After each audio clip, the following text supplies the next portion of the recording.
All right, welcome back once again. This is the Amuna Yisrael, Solonomics 101 Lev Project, but we're currently broadcasting live from Liberty Lessons. And you know we come over here when we have a very interesting topic to speak about. So I want to welcome everybody today. And we have a guest host. We have Sister Mayana here, who's always my co-host when we do these special broadcasts. And then we have a guest host, a guest panelist, which is Hannah Spivey. She's the author of Why I Abandoned the Hebrew Israelite Religion, as well as another book. Sis, what's the name of it? Well, she's going to tell you what the name of the other book we're really speaking about today. That particular work that she has done, within this conversation, we're going to address some of the concerns such as misogyny, multiple wives, multiple camps, multiple doctrines, community poverty, and basically current events, and how this all ties into the Hebrew Israelite narrative or conversation. So with that said, I want to welcome everybody. If you have any questions or comments, as usual, just go ahead and put it in the box,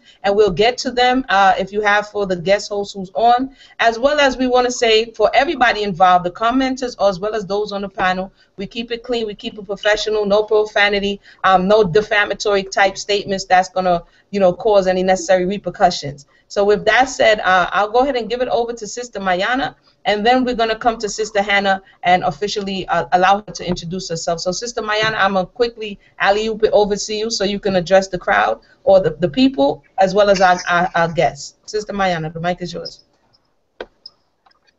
Well, good evening, shalom to everyone on the to our guest Hannah and to everyone listening in. I think that one of the things that we want to open up. Can you hear me well? I can hear you well, yes. Okay. One of the things that we want to establish early on is that Liberty Lessons, as well as many of the conversations that Amuna and I have, are for the edification of our people, and that it is not for use or dissemination without the express permission of Liberty Lessons, Amuna, or myself. All of our information is to be only for the edification of our people, and the conversations that we have are also to that end. Hannah, we're going to talk to you about some of the concerns that you expressed in your memoir. Because it is an academic setting, so some of these interactions and some of these conversations and some of the things that you reveal may be used for that purpose. I'm hoping that you are comfortable with that. Your participation in this interview is to that end. If there is ever a question that we're asking you that you are uncomfortable with, you obviously are free to decline answering those questions. Because again, this is an academic setting, and it's something that we do to edify the people. So I think that to begin, just so that we have a clarity on what your concerns are, you should go. I want to yield the floor to you so that you can go ahead and express those to us, and we can go ahead and begin these conversations. Okay. Can you go ahead? Yes, go ahead. Okay, so I mean the things that I'm sorry, I can't pronounce your name. How do you pronounce your name? Mine is Mayana. Hers is Emuna. Emuna. So basically the guidelines of the show is the concerns, and just based on my personal experiences as far as like the misogyny and the poverty within the community, the Hebrew community, as well as the multiple doctrines and the plural marriages. I mean, because I pretty much had my experiences with all of the above. And I mean, I've had people asking about my experiences, and I've been pretty open about it, but I detail more of my experiences within my book. And just from what I've seen of like a mutual friend, April, address the other, I guess, a few days ago or maybe a week ago. And she was just saying how an Israelite sister was saying that if you don't wash your husband's undergarment, then you're not honoring him. And I understand that you and I kind of like clashed on that. And I felt the need to speak on that because I have a father who's a Hebrew Israelite. And I felt like, well, I wrote a book about it. I've been part of that community, so I addressed how I truly felt. And when you had said that outsiders shouldn't speak about your community, And that's where we kind of had that Correct. discord, because I feel that, you know, people in the Hebrew community do talk about people who are not part of their community. And I feel like, well, I use the old expression, what's good for the goose is good for the gander. So if you don't want people to do the same to you, then, you know, you have to give other people that same regard. So it's not like I have any type of beef or anything like that, but it's more so about, you know, before you address what's going on the outside of your community, it's best to address what's going on within your community. And like those things that you mentioned, it's like the highlight of tonight's show is the misogyny, the poverty, and all those things. That should be cleared up first. I mean, yes, it's not going to happen overnight, but I feel like, well, nobody is perfect, no matter whether you're Hebrew Israelite or you're Muslim or you're Christian or you're Jewish. So, and that's my take on it. Okay, well, since you brought out the conversation that transpired on one of our sisters' thread, and to be clear, what I stated to you, or actually what I stated without talking to you, you responded to a statement that I made. That statement was that outsiders were not in the position to make assertions about what is going on the inside, and you responded as if I somehow mentioned your name, and but for you particularly, you in particular, you stated that we are not doing this and we are not doing that. You were not in the position to say what is happening on the inside. Because, for example, you said there are no women giving better information to other women. There are no women protecting the women who are inside the community. Now, as an outsider, you don't have that kind of information for you to make that particular critique. Because, for example, I think that Amuna, as part of our invitation to you, indicated to you that that is something that she and I, among other women, have been doing quite extensively. There are I don't know, maybe 2 or 3 YouTube channels that belong to just Amuna. Not to mention the fact that just recently we have concluded a series every Monday that address specifically the relationship challenges of Hebrew Israelites from all of the topics that we're mentioning now and more. So for you to say that there are no women that are speaking against these things, and there are no women who are interceding on behalf of the women, there are no women who are making diligent efforts to discern the difference between doctrine or agendas and what Torah actually teaches, or doing anything to heal the community, you made those statements as an outsider. So my position is that you were not speaking from an informed position. You don't know what we're doing, and you made a lot of accusations. And it wasn't even as if you said, understand also, although I didn't address you, what you wrote was, you mammies and so and so. So, I mean, I think that this position that you're saying that one should not critique, or what's good for the goose is good for the gander. No one insulted you, but on these threads, you immediately began to insult Hebrew women. And I didn't insult you, and I would not encourage our women to insult you, even with the idea of what's good for the goose is good for the gander. I don't agree that we should respond to you the way you have come for the daughters of Israel. I would 100% say that is not good for us to repeat that kind of behavior. Instead, what I said to you is, like, instead of having this particular kind of back and forth, where, as what you call discord, could grow, I invited you onto this forum with our other sister Amuna so that we can communicate with you and get a clear sense of what your concerns are in an environment that isn't going to be hostile, and we can communicate in a way where we understand one another. So I want to be clear with you that my position that you are not here, so you don't know what we're doing here. It would have been better to say, are there sisters who are reaching out? What kind of things are you guys doing? I'm not there. I don't know. I can only tell you what I see. That would have been a fair statement. I can't interfere with what you observe, but you were making statements as if they were fact. You are You are engaging people and saying, I know this for a fact. This is what they are doing. This is what you believe. This is what they teach you. And that's not, it's not a fair statement, ma'am. It's not something that we are doing. And you aren't asking us. You are speaking from an authoritative position that isn't yours to hold. And that is something that I was trying to convey to you, that I will continue to try to convey to you. We are opening, if you have questions for us, absolutely, we will embrace you and answer them. But if you are going to assume the position of telling us from the outside what we are doing inside, I would have to stop you there.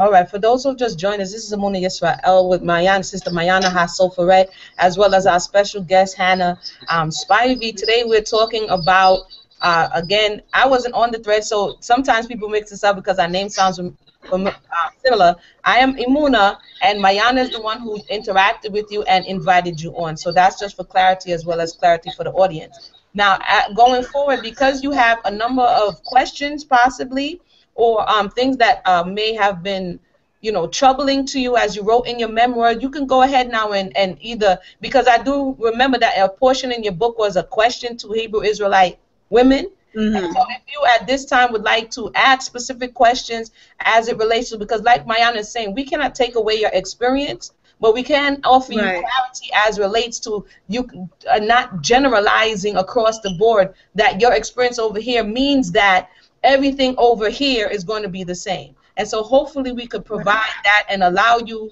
to discourse with us. So with that said, do you have any questions, like straight out the box, what would you like to know? What have you seen? What are your concerns? The mic is yours at this time. Okay, so before I speak on the questions, I would like to piggyback off of what Minyana was saying, because she was saying that I was speaking in an authoritative position, and I disagree with that, because I'm giving my experiences, and I feel like I have every right to talk about what I've gone through. It's no different from any other woman who talks about being abused or whatever her experiences were or whatever she encountered. And I mean, I talk about what I know, not because of what I believe, because I've been there. I can't say that every Israelite woman has been abused, but from what I do know, those women in your community have been abused, whether it's psychologically, whether it has been verbally, whether it has been spiritually. And I mean, it's interesting because it's not like I'm trying to speak in authoritative tone and trying to oppress you, because I know what that feels like. I know what it's like to be around a control freak, which happens to be a male. And I mean, the males within your community are very authoritative, because they speak about, you need to be submissive just because they're male. They were born a male, so they feel like they have every right to rule over women. And I mean, and it's not just me, but I mean, it's people all over social media that speaks about the Hebrew Israelites. And they talk about, from what I've seen people make some, they have positive things to say about your community as well as negative, but mostly from a negative standpoint. And some are speaking from their experiences, whether they've been part of the Hebrew community or not. So to say that I can't speak about that is unfair, because you got Hebrew Israelites who are speaking negatively about other people who, you allude to as the other nations. You're speaking to Christians, you're speaking to Muslims, you're saying that they worship a false god.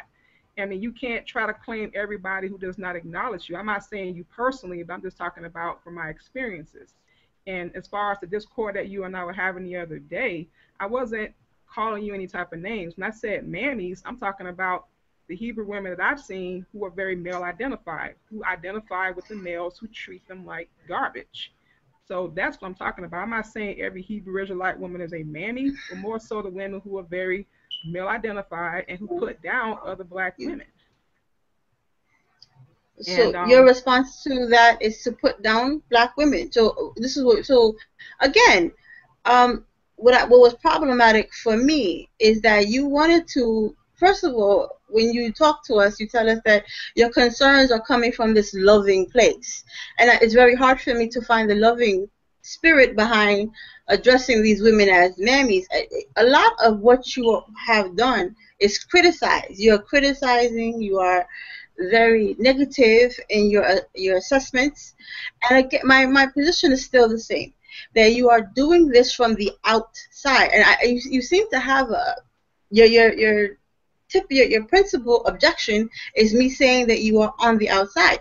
By your own admission, the title of your book is You Have Abandoned. You've abandoned supposedly us. I don't think there's been too much of a backlash to that, but you've abandoned.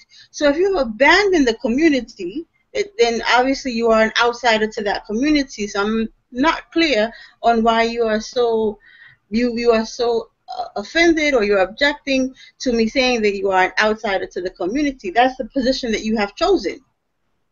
Okay, well, can I ask you a question? Because I know you guys were mentioning Sure. if I have any questions. Now that you're Hebrew Israelites, I mean, I can ask you this. I can't assume or anything like that. But haven't you Correct. also been critical towards people who are not Hebrew Israelites who are still Christians? Because most Hebrew Israelites have started out as Christians. Some grew up Hebrew, but were raised in the Hebrew thing. But then you have Hebrew Israelites, people who came into the Hebrew thing, and they came into who they are as a Hebrew Israelite or what have you. So, I mean, I've seen other Hebrew Israelites who are very critical and who do assess other people who may do things, who may live alternative lifestyles or different lifestyles. So, I mean, when you think that would be kind of hypocritical, because it's very common in the Hebrew community where they're criticizing other people, especially especially when they're known for being very angry people. I'm not saying all Hebrew people. I'm just saying just from the outside perspective, and even from the inside perspective, because I've been there. But I mean, don't you find it kind of, it's kind of hypocritical to say that I can't speak, even though I abandon it, but that also speaks for the Hebrew Israelites who abandon Christianity, but still speak negatively about Christians.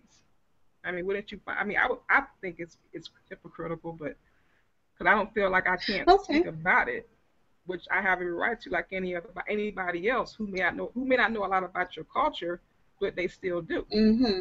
Especially if they've encountered Israelites who were not very nice. Well, as you have asked and answered your own question, I will answer you anyway. No, I don't feel it's hypocritical, because it is I am the one making the statement that you, as an outsider, do not have the information to say what we are doing on the inside, and it's me who I can honestly say that I don't go around inserting myself into Christian conversations, uh, critiquing their belief, their behavior, or their practices. I don't find conversations where Christians are talking and say, oh, and decide I want to point out what's going on in their communities, or how they are conducting their belief systems, or to what degree they have appropriated and misused Hebrew culture. I don't go around making those comments to them. As I told you on the thread, I am highly disinterested in people outside of this community. If people from the outside have questions, such as yourself, I will embrace them. I will answer those questions, but I'm not going out knocking on anybody's doors and lighting fires on anybody's lawns simply because they have not come to this place that I am in. I don't have that kind of leisure. I'm not a person of leisure in that way. The work that needs to be done inside my community takes up far too much of my time for me to be inserting myself in conversations in other communities, worrying about what they are doing. So no, I absolutely do not find it hypocritical for me to make the statement that I made.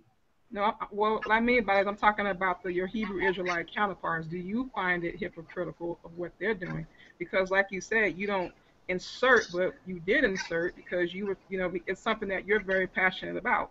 And keep in mind, when I made my insertion, it's on a public forum, even though it's a mutual friend. But I mean, she had every right to say how she felt, and she gave you know, her opinions about how she felt about what the Hebrew woman was saying about not serving your husband because you don't wash his underwear or whatever. So I felt like, yeah, I have the right to insert just as much as anybody else. And I mean, yeah, Your question to me was, no, let's be clear. What I said was I don't go into the Christian conversations and insert myself in that. You said that I did do that, which I did not do. I was on an Israelite thread talking to an Israelite sister about a conversation between Israelite women. So again, I don't insert myself in conversations outside of my community. All you are saying is that we have a mutual acquaintance. To you, she's a mutual. You're calling her a friend. That does not take away from the statement that I made, that I don't go outside of my community and insert myself into conversations. So the fact that you said that I did, that's clearly inaccurate. It's clearly false. You're not going to find any type of contradiction in my statements. I don't go into other communities. Now, to ask me to comment on what the entire Israelite community is doing is not going to clarify your question. You want to say that I have made a hypocritical statement and that I have inserted myself into these spaces. The fact that the reason I was able to say to you that you are doing something is because I'm not guilty of it. I don't do any of those things. I do not go into these conversations and I don't go into these spaces. But what I do is if someone who is outside of the community has a question and is willing to at least have a conversation, I will keep those doors open, just like I opened the door for you. I didn't judge you. I have no. If you don't want to be part of the Israelite community, I'm not going to get the tethers and get the chains and get the ropes and drag you over here. If you want to go and be among people with alternative lifestyles, as you have stated, I'm not going to pull you away from that. That's not my goal. I don't get commission on saving souls. My job is to have the information available and to reach out to my people, and that's what I do, and that's it. Okay, well, all right. I want to just sorry. One second, sis. I want to say thank everybody who's just joining us. For those who have joined us, you might be a little confused. We're doing a little backstory. I'm kind of catching up on the backstory as well as it relates to. This is author Hannah Spivey. She wrote a book, Why She Abandoned the Hebrew Israelite Community. Religion. I wanted to talk a little bit about that. So as we catch up to speed, because again, I did have the ability to look through some of your social media, some of your references to Hebrew Israelite, and again, the tone oftentimes of these posts, of these interactions, of one that may seem a bit antagonistic. They're asked, what may be possibly the purpose of you expressing yourself, although everyone has the ability to express themselves. Why do you choose to express yourself in such a antagonistic way towards the community if one could understand that your words, A, have power, and B, you are broad brushing, you are painting the community with a broad brush, and how responsible is that as a literary person, as an author, as a person who's in the public eye?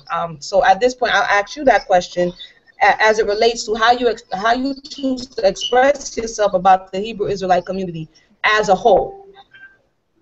Okay, well, first and foremost, I'm a writer, so I'm very expressive. And the things that I say is mostly geared towards, of course, the Hebrew Israelites, but people who come off as very arrogant and very self-righteous, of course. And I mean, that's fine if you disagree.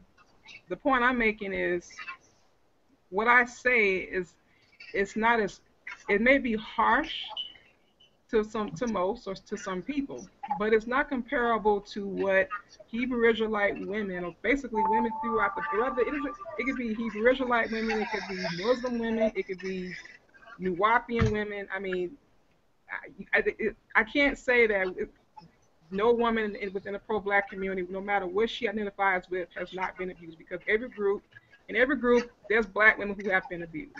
And what I say is not comparable to what black males are saying to black women, especially within the Hebrew community. I've seen very disparaging words said about, the word mammy is, of course, it's not a nice word, but it's not comparable to what the black males say to you, calling you the B word, calling you the. You called us those words. I'm sorry. What about all that? You've called us those words and more in your memoir. You have, and what you cloak as a question, you have a list of scathing adjectives directed specifically at Hebrew Israelite women. So, I mean, mammy is just what you wrote on that one thread at that one moment. But your memoir is peppered with vulgarity that's tailored to Hebrew women specifically, and it is your stated position that you have, at minimum, an affinity with the or at least some passing affection for Hebrew women, just because we're black women as well. But that's not reflected, as the sister's trying to express to you. It's not reflected in your memoir. It's not reflected in your conversation. It's not reflected in the way that you are choosing to express yourself. It would be, if it were the case that you were trying to reach out to the sisters and say, listen, you're in a bad position, that some of the things that are happening to you are not acceptable, and you were reaching out some sort of helping hand or exchanging resources or just in any other way showing some kind of comfort or support. But there's nothing comforting or supporting in A, the language that you have chosen, B, the way you have chosen to present your message on various platforms. None of it is healing. All of it is just simply scathing. And that's what doesn't reconcile with your stated intention and your demonstrated expression. Those two aren't reconciling. So that's kind of what we're reflecting back to you. It's like we hear what you are saying, but then we are looking at what you are doing, and we're asking you for clarification on why those two don't look the same. Okay, so as far as me referring to Hebrew Israelite women as the B word, I don't recall mentioning that in my book. Now, I'm sure I may have said that there are Hebrew Israelite males who refer to you as the B word. And the thing about it is, I feel like you're overlooking, the fact of how those males treat you within your community. Even if you don't, I understand you consider me as an outsider, but I mean, let's be real. We know that the Hebrew community is suffering. The black community as a whole is suffering. And my issue is, you have people who identify as Hebrew Israelites who says way more worse than what I say, threaten to rape black women within your community, threaten to kill you within your community. I haven't said anything to cause black women to get killed. I haven't wished anything bad against Hebrew women. The most I would say is that there are black women within your community who are male identified. And that's just as bad as the males who are saying atrocious things to you and are doing atrocious things to you. Now, like you were saying, I'm not coming from a very positive place, of course, because my experiences have not been positive. I mean, it's no different from a person who's writing a book about their experience as a Muslim or whatever negative things they've encountered in their lifetime. Yes, I have the right to address those things. I've had people who were part of the Hebrew community who have commended me for what I did, and some of them were males. So you may not agree with where I'm coming from, and that's okay. But I stand firmly behind everything I say, just as much as you stand behind everything that you say. And yes, I'm all about, because I'm a mother now. I'm raising a daughter who is black. And because it's bad enough in the Hebrew community, the black community as a whole, how they try to omit black women's history and overlook black women. It's always about the black man. It's not so much about the black family as they try to make it out to be, but it's more about a liberation of black men. But what about black women? Because when a black man gets killed, I know I might be going a little far off the subject, but when a black man gets killed, then everybody's expected to protest for him or be on the sidelines for him. And who are the first people they reach out to? Black women. When black women get gunned down either by a black man or by law enforcement, then she gets called all types of atrocious names. So I like you were mentioning earlier on the forum, when you and I was having our Discord, and you were saying that you didn't feel like you were inserting yourself. You feel like you don't have to explain yourself. Okay. Well, you did comment though. I mean, wouldn't you agree that you did comment? I mean, when you said that outsiders should not speak about your community. And that's what we had that Discord at, because it's like, yeah, you're saying that we can't talk about what's going on in your community, but your community is suffering just like all the other communities as well. And that's where we have that clash. Since you asked the question, let me answer it. What I said to you, first of all, what I said in general, was outsiders cannot comment on what is going on inside the community. Right. That is what I said. You don't know what we are, because you were telling us what we were doing inside. You don't know what we're doing inside because you are outside. That is what I said, that outsiders cannot comment about what is going on inside. You can't see. You don't know.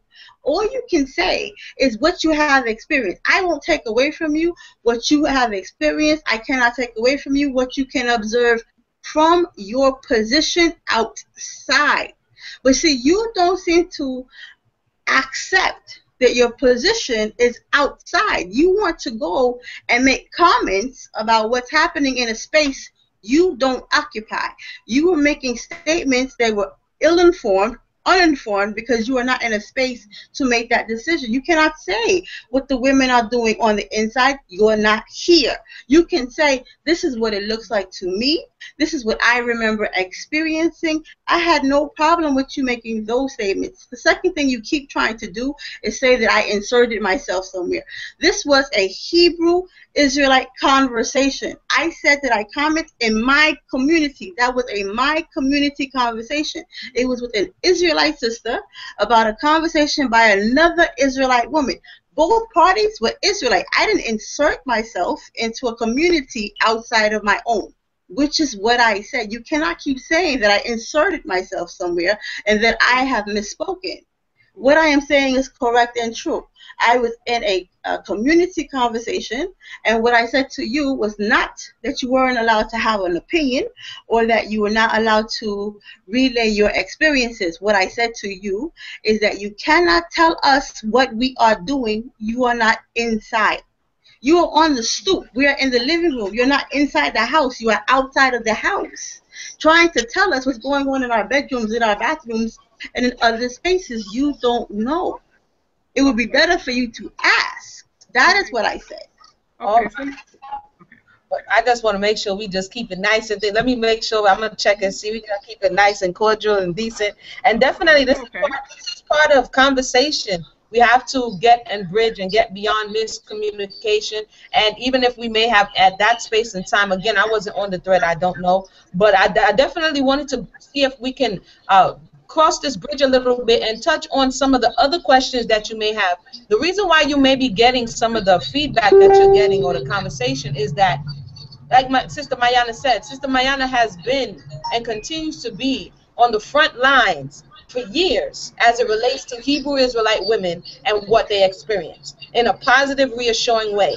I don't know if you know, have come across my work. I have been on the front lines for years in my own capacity. So the feedback that you're getting is the narrative that you are presenting. There are parts of it that are true. There are issues within the community. There is doctrinal issues within the community. There is abuse of power within the community. But the reality is everyone is not a head wrap wearing mammy sitting on the sideline and subscribing to everything that the male domination or conversation is saying. And so this is what we're trying to convey to you, that when you broad brush and just go by what you experience and not broaden your lens to understand that that is not the totality, because at this point the world is watching and your words have power. So when the world is watching and you're saying this thing, someone can go in easily and quote what you just said and say, this is the truth. I'm a Hebrew Israelite for many years. I have not experienced that abuse. I have not been beaten. I have not been all of the things that you are saying. Do you understand what I'm saying? And so for you to paint this narrative, although in some areas there might be some truth to it, we cannot say that it is true across the board. And this is what we're trying to convey to you. So if possible, can you ask another one of those burning questions that you wrote in your memoirs or something else that you wanted to hear? I know you probably never saw us before or don't know that we even exist, or, you know what I'm saying, never been exposed to women of our caliber before in your journeyings. And this is what this conversation is about, is just meeting new people and understanding, wow, I didn't even know you guys were there. But if you can ask another question, if you have another question, because like I said, I don't want to ask the questions for you, but you did ask it in the book. So are there any other questions that you had? Or if Sister Mayana has the book up, if you can't remember off the top of your mind, she could present them and see if you remember where you were when you wanted to know these things. That would be helpful especially for the listening audience. So I'll give the mic back to you. Okay. Well, I never said the whole entire Hebrew Israelite community as a whole. Let me just correct it. Let me just make that clear. And yes, I understand that there are Hebrew Israelite women who have not encountered being abused per se, but it does not deny what's happening within the community with the Hebrew Israelites. And like she was saying earlier, she's when our mutual friend made the post, she was saying that she was only speaking for the Hebrew people. Well, again, we're talking about Facebook, social media, where anybody, and I'm sure that she don't just have Hebrew Israelite friends, but she has non-Hebrew Israelite friends.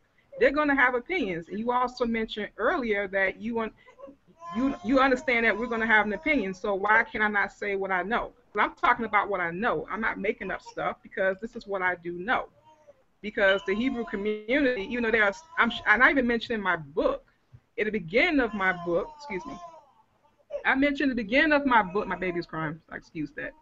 I mentioned at the beginning of my book that I have met a couple of decent Hebrew Israelites. I did not paint a broad brush saying that there was every Hebrew Israelite that is negative. I never said that. Yes, you could So get I need to clear that up. You could get the Give me baby. 1 second. Give me Get 1 the second. baby. Get the baby.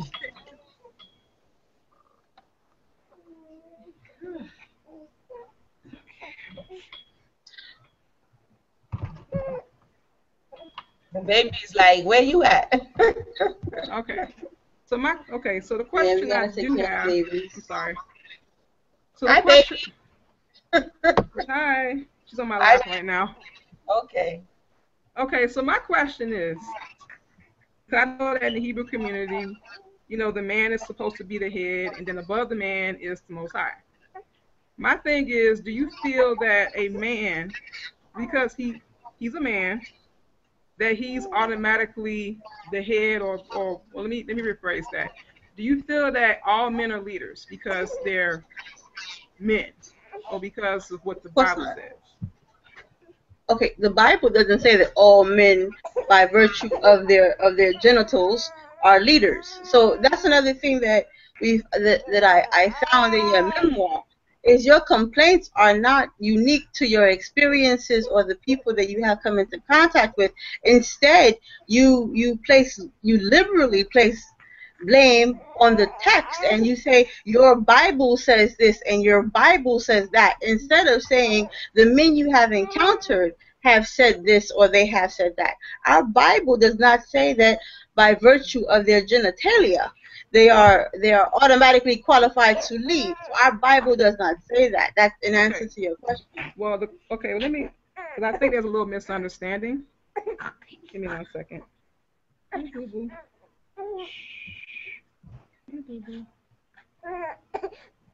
Okay, let me just say that the males, I'm not going to say men, but just the males, I'm talking about the negative, the negative males. They believe, and I mean, from what I've observed, they say, well, I'm a man, and you're going to obey me, and you're going to submit to me. Excuse me. I'm sorry. My apologies. No, absolutely. So my question to you is, and I'm not talking about the Bible right now. I'm just talking about, what you interpret from the Bible. Do you feel that men are are the head of women? Give me 1 second. Okay. 1 second. Okay. It's okay. Give me 1 second. No problem. Sure. All right. Okay.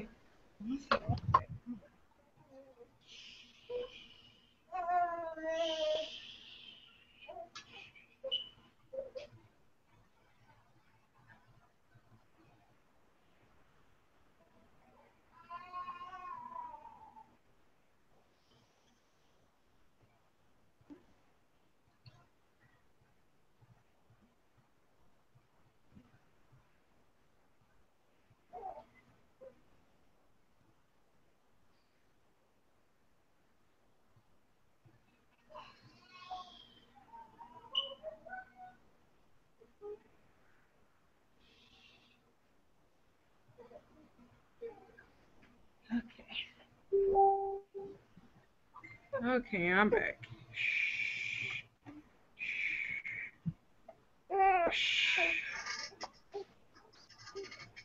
Okay.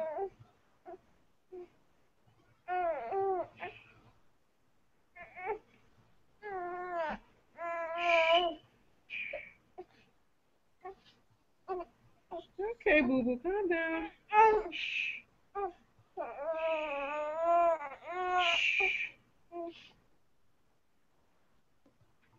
Okay, I'm back. Okay, she was asleep earlier, so I do apologize for that. No, that's understandable. Okay.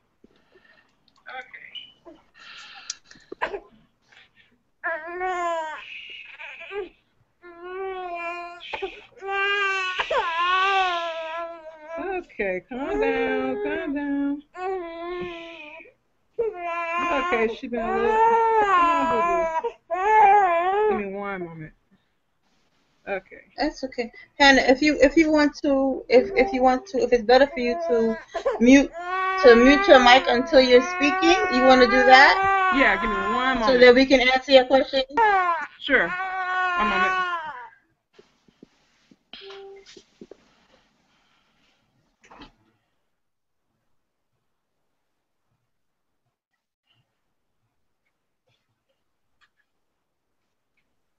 Okay, so Amona, do you want to answer the question? Oh, yeah, I know I was just sitting here talking to myself all on mute, right? Yeah, you on mute. I want to say welcome, Sister April. Sister April has joined us. Hello. To the conversation. And like I said, I know how the baby business goes, so it's all good. We mothers, so, we just rock with it. This is conversation that we're having in between. So it's not like, oh, my goodness, I can't believe the baby is crying. It's all good. You know what I'm saying? So for those who may have questions or comments at this time, what we are doing is discussing. We have Sister Hannah, who's on the line. She wrote a memoir. Again, she's entitled to express her experience. And what we're doing here is addressing some of the concerns that she expressed in her experience. I believe if Sister Mayana can read some of those questions Sister Hannah had as it related to Hebrew Israelites, because this conversation came about. I wasn't on the thread, but it was a conversation on It was my thread.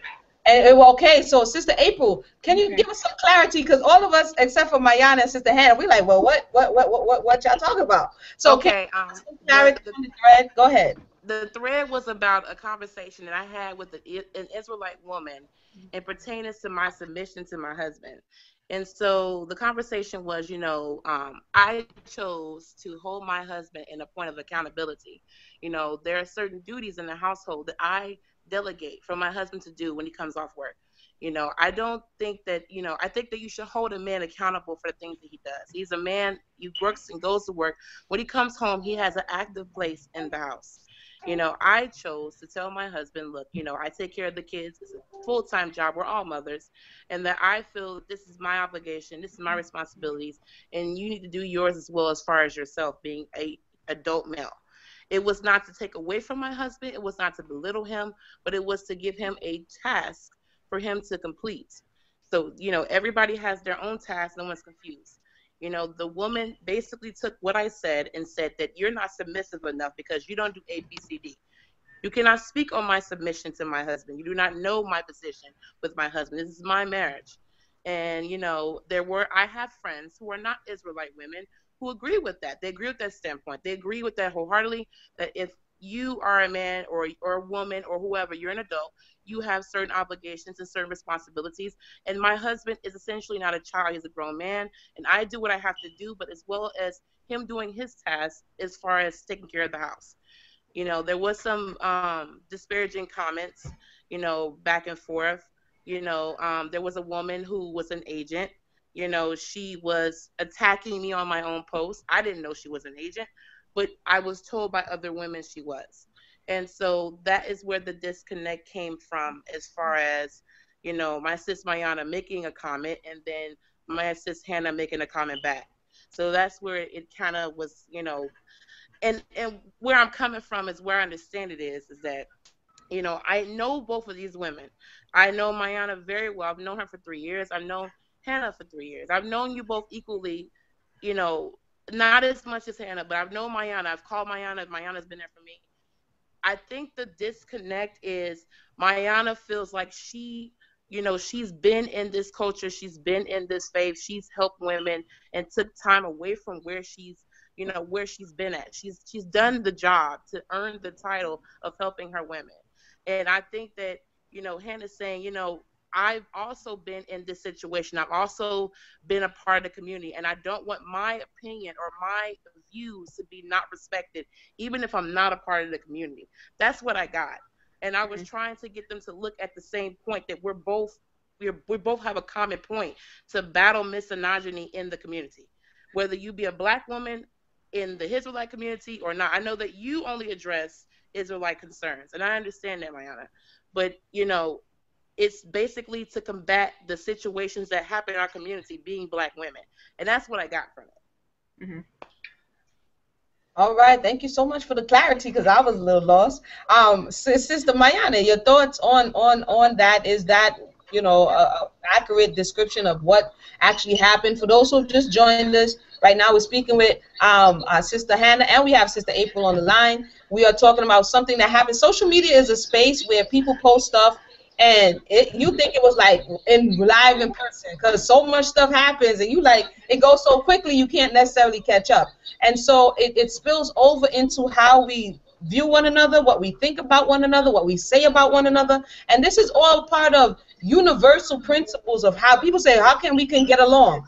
We have to learn how to communicate. We have to learn how to get beyond when we have had some misunderstandings, or when we really feel a kind of way and we need some clarity. So Sister Mayana, and then I'm going to come to Sister Hannah as it relates. Mayana, if you can speak to what Sister April just said, as well as I think you have the text in front of you, possibly bring out some of those questions so that Hannah can either you know, go deeper in, or give us a more understanding of what exactly she wants to know. So at the end of this day, if someone is watching and they may have one experience, they can at least broaden their understanding to understand that there are different things happening. So Mayana, the mic is yours. Well, from the portion from her memoir, I believe it is roundabout chapter, I think, because it lacks numbers, it lacks numeration. I believe it may have been chapter 12. There are 22 questions. They're listed as questions. About 10 of them are specifically addressing women.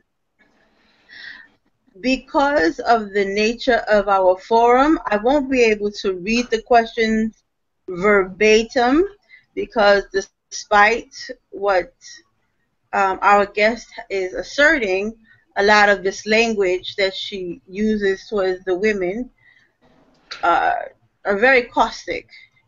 So, for example, question number 4, which is the first of the 10 questions that address women specifically, in essence, it reads, for Hebrew Israelite women, you have a problem with the feminist movement, but why don't you have a problem with the Bible calling you a dog, harlot, whore, and Jezebel? Now, looking at just question number 1, this is not a question, it's an accusation. This is a cold judgment wrapped in a warm blanket. The Bible does not call us, being Hebrew Israelite women, a dog. Torah says that a dog does use the word dog, but it is in reference to male temple sex workers, not women. Jezebel was a woman. She was also a foreigner. She's not an Israelite. Neither are we ever called Jezebel by our text.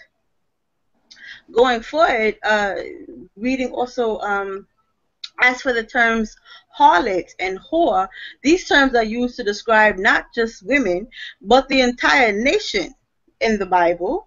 The Bible does not consider these words synonymous with womanhood, but instead appropriates designations for activities that diminish the set apartness of his people in favor of participation in debased and low vibration activities.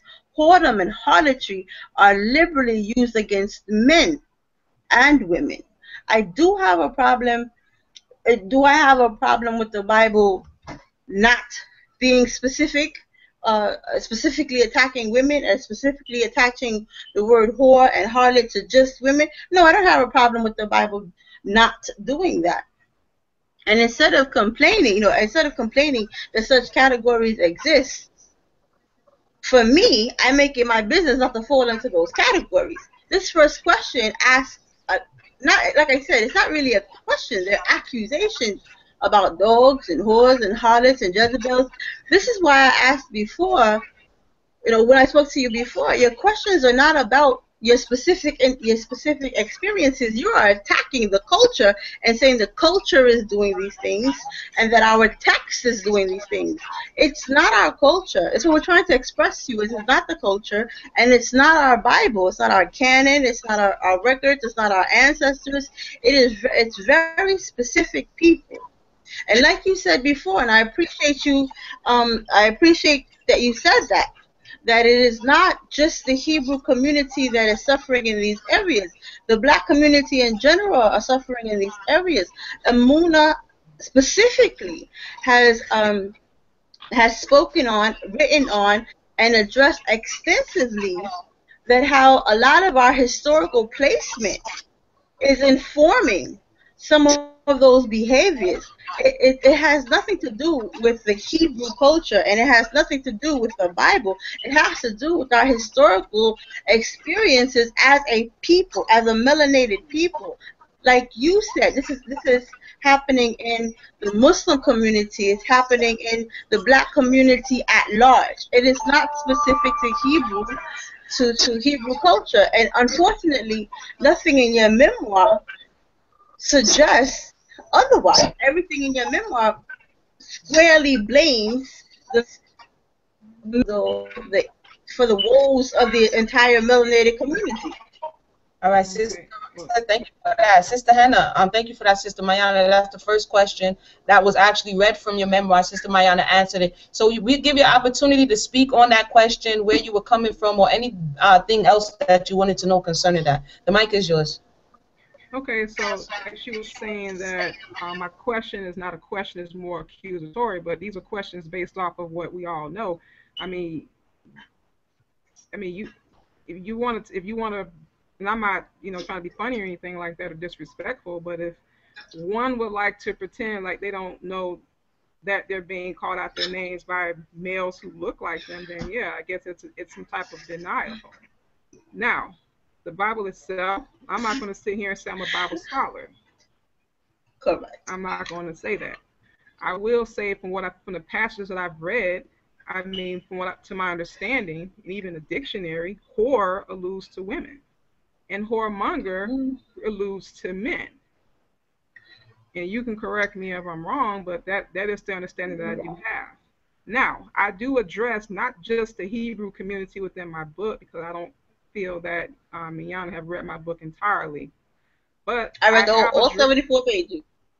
Okay, well, I think I'm going to go over that just to give an overview. And I talk about the Hebrew community because that's where I come from.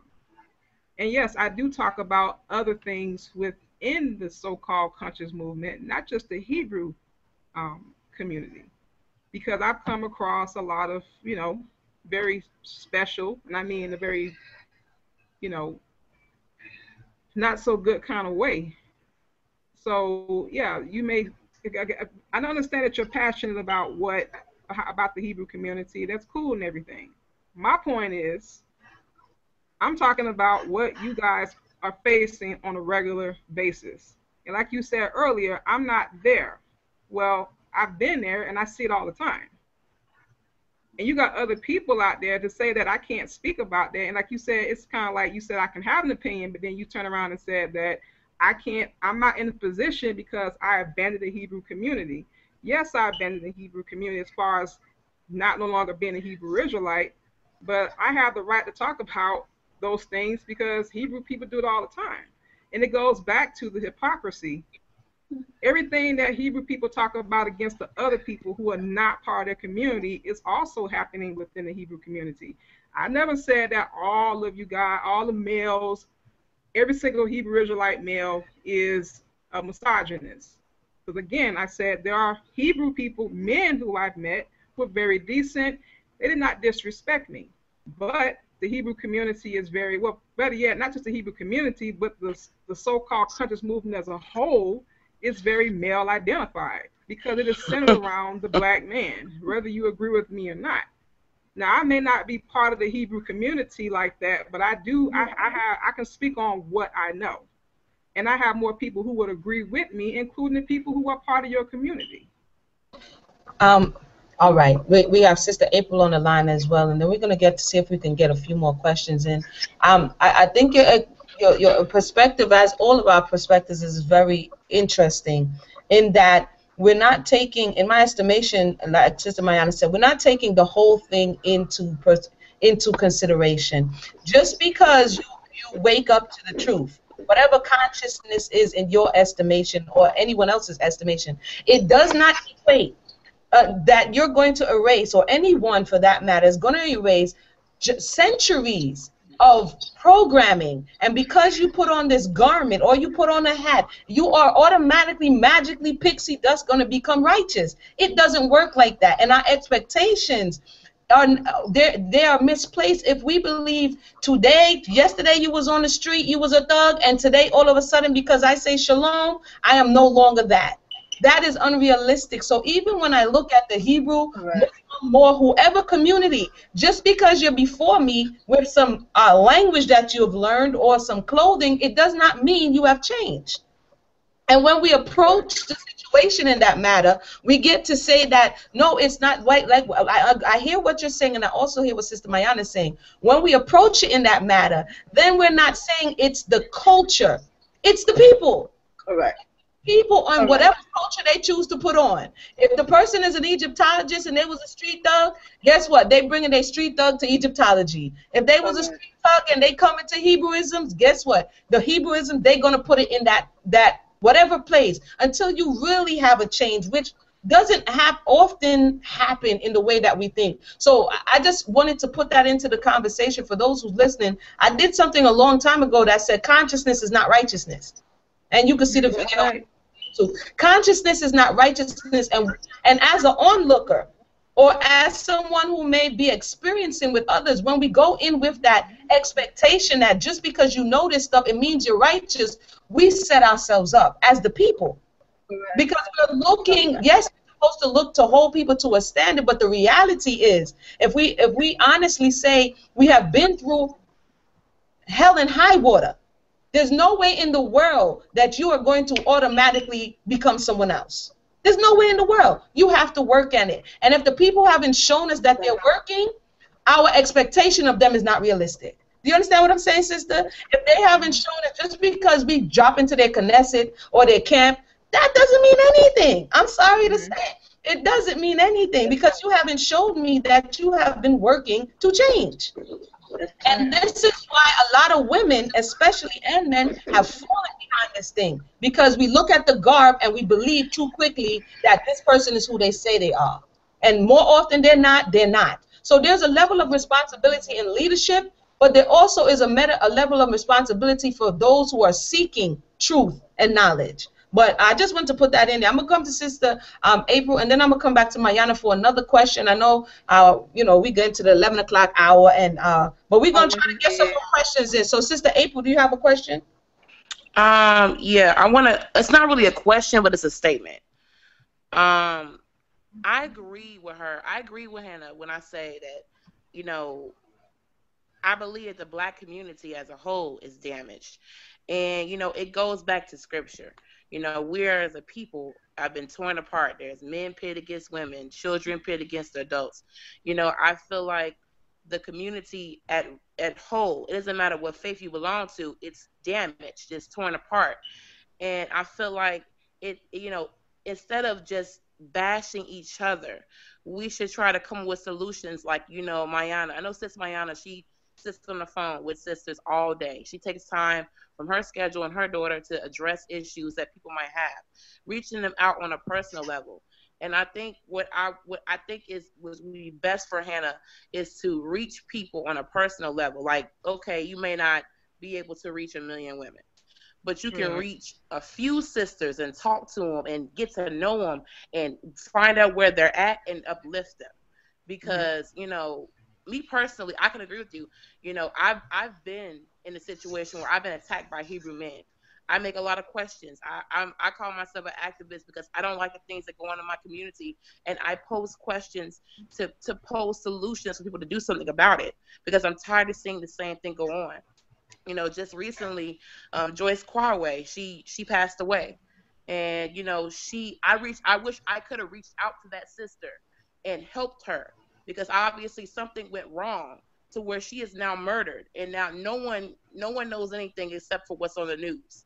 You know, these two men beat her, and I'm thinking that if we could just reach one another on a personal level, as many people as we can, to say, I'm here for you. What can I do for you? How can I uplift you? How can I correct you and give you correction?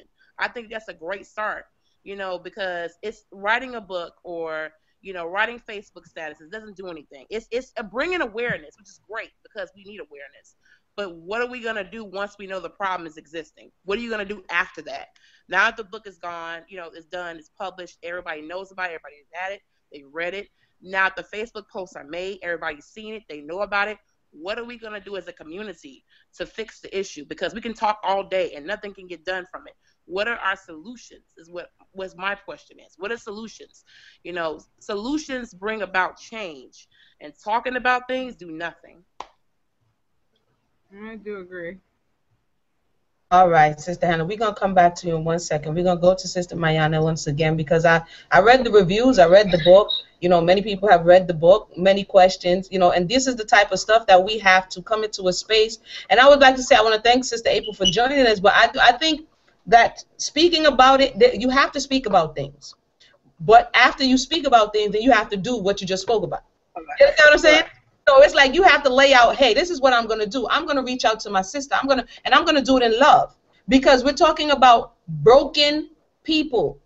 So if we're looking at a paradigm, if we're looking at the men, and in our estimation, the men are doing something wrong, and they're addressing the issue in a way in which it doesn't bring about healing, and we turn around and do the same thing they're doing, well, we're in the same boat. Do you understand what I'm saying? But if we come to the situation and acknowledge, hey, we are dealing with broken people, wherever you're coming from, and I have to first, number one, this is my estimation because this is my little area right here, I have to heal myself.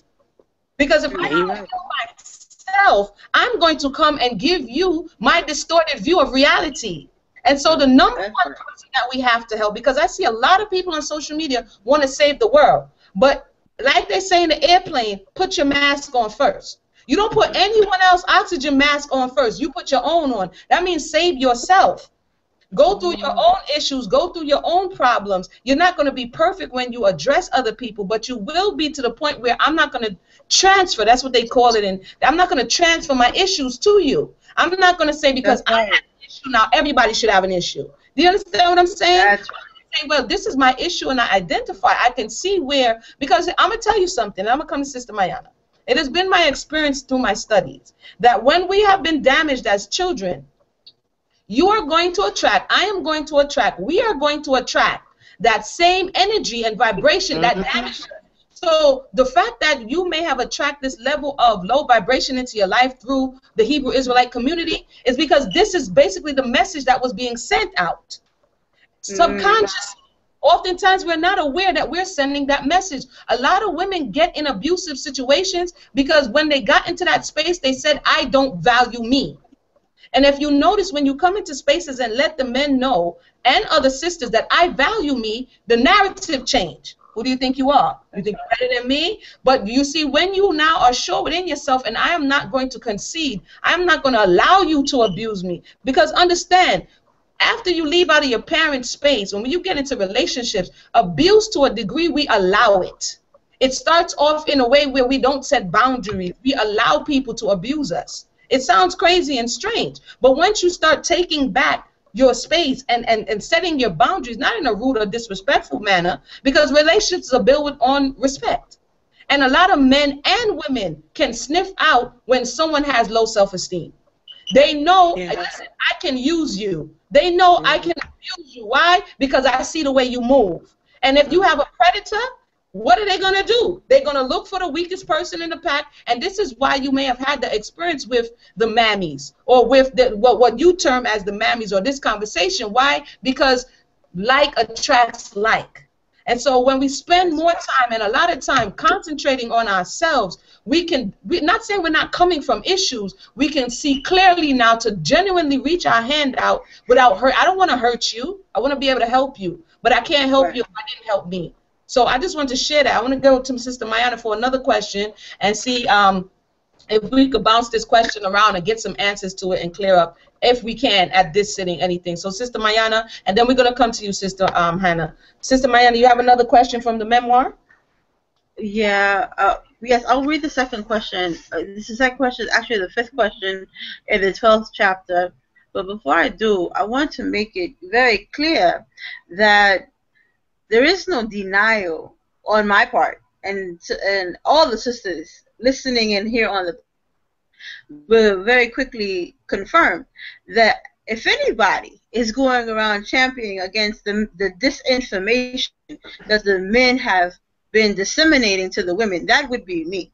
And if there was anyone who was receiving the brunt of the insults from the men, that would also be me. I'm in no way in denial that there are certain men that are very apt and very prone to being against hearing the truth. And what you are hearing, you're saying, oh, I'm being passionate about belief. I am not passionate. I'm passionate about the truth. My issues with you have always been when you say something that is inaccurate. I have not judged your experience, neither you have admitted. I have not told you you cannot have your opinion.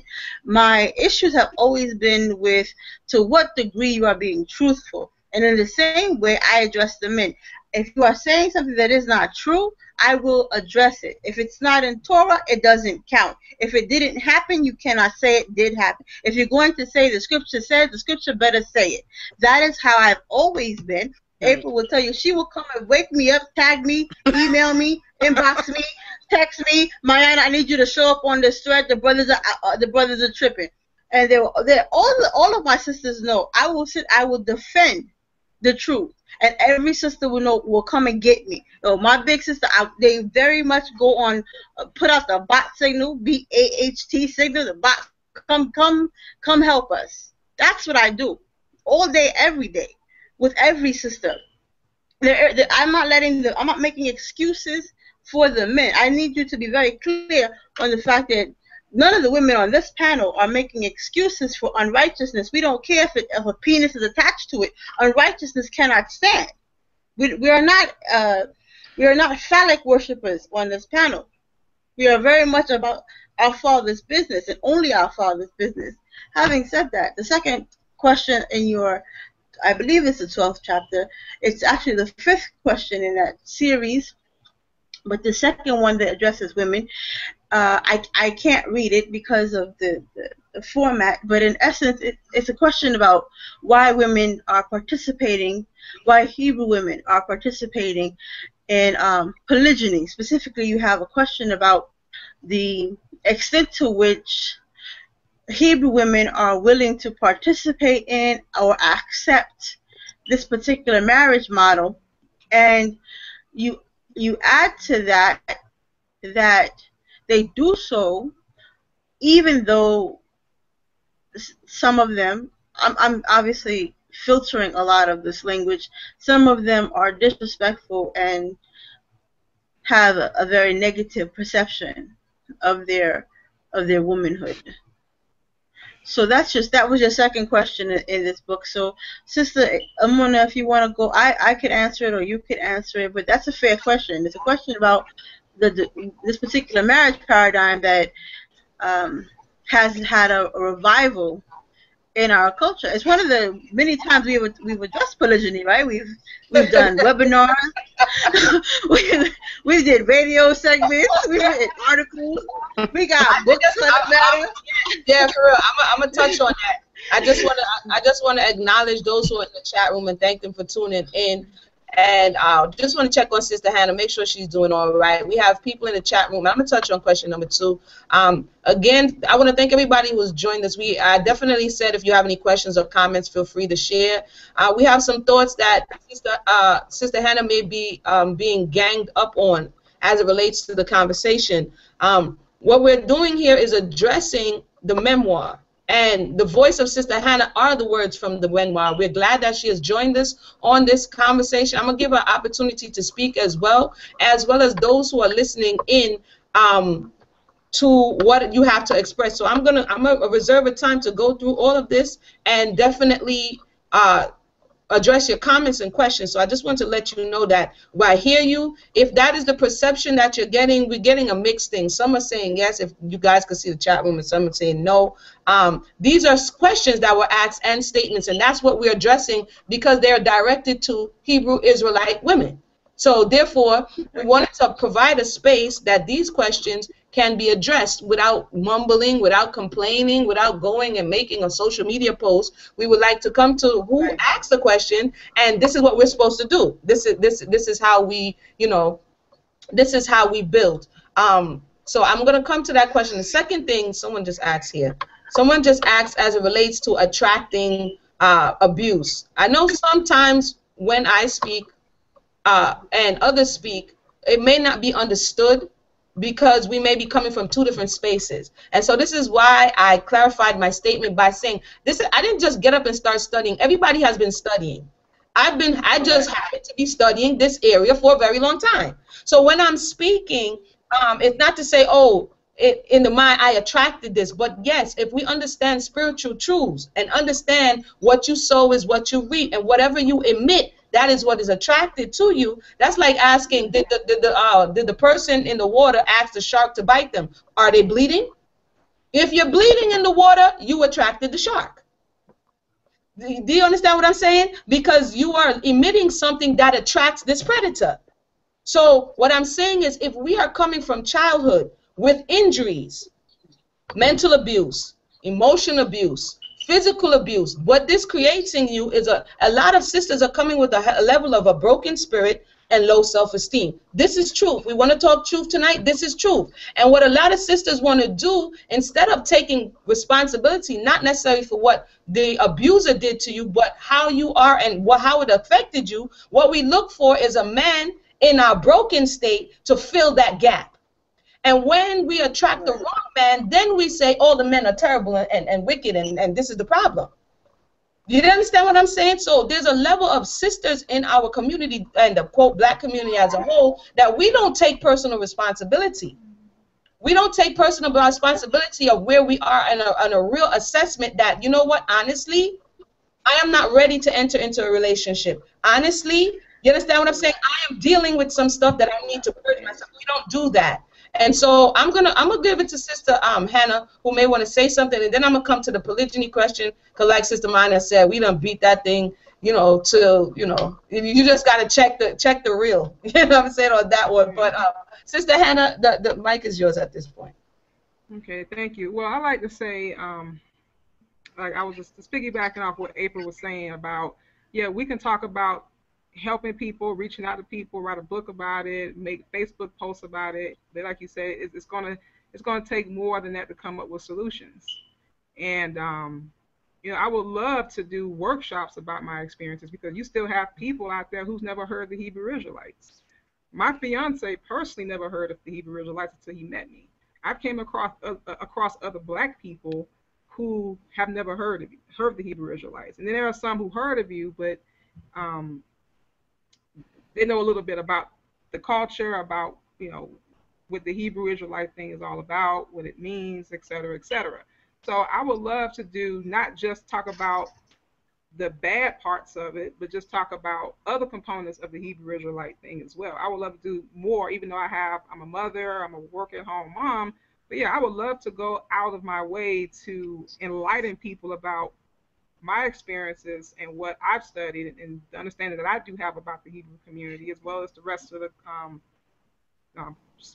so-called conscious movement. Now, as far as you were saying, like coming from a place of hurt, I mean, yeah, when I wrote that book that's therapeutic to me. When I say the things that I say, that's therapeutic. That's me getting things off of my chest. And I've had people who pretty much commended me for what I did, even though it may come off as accusatory to some Hebrew Israelites based on the reviews that you see on Amazon.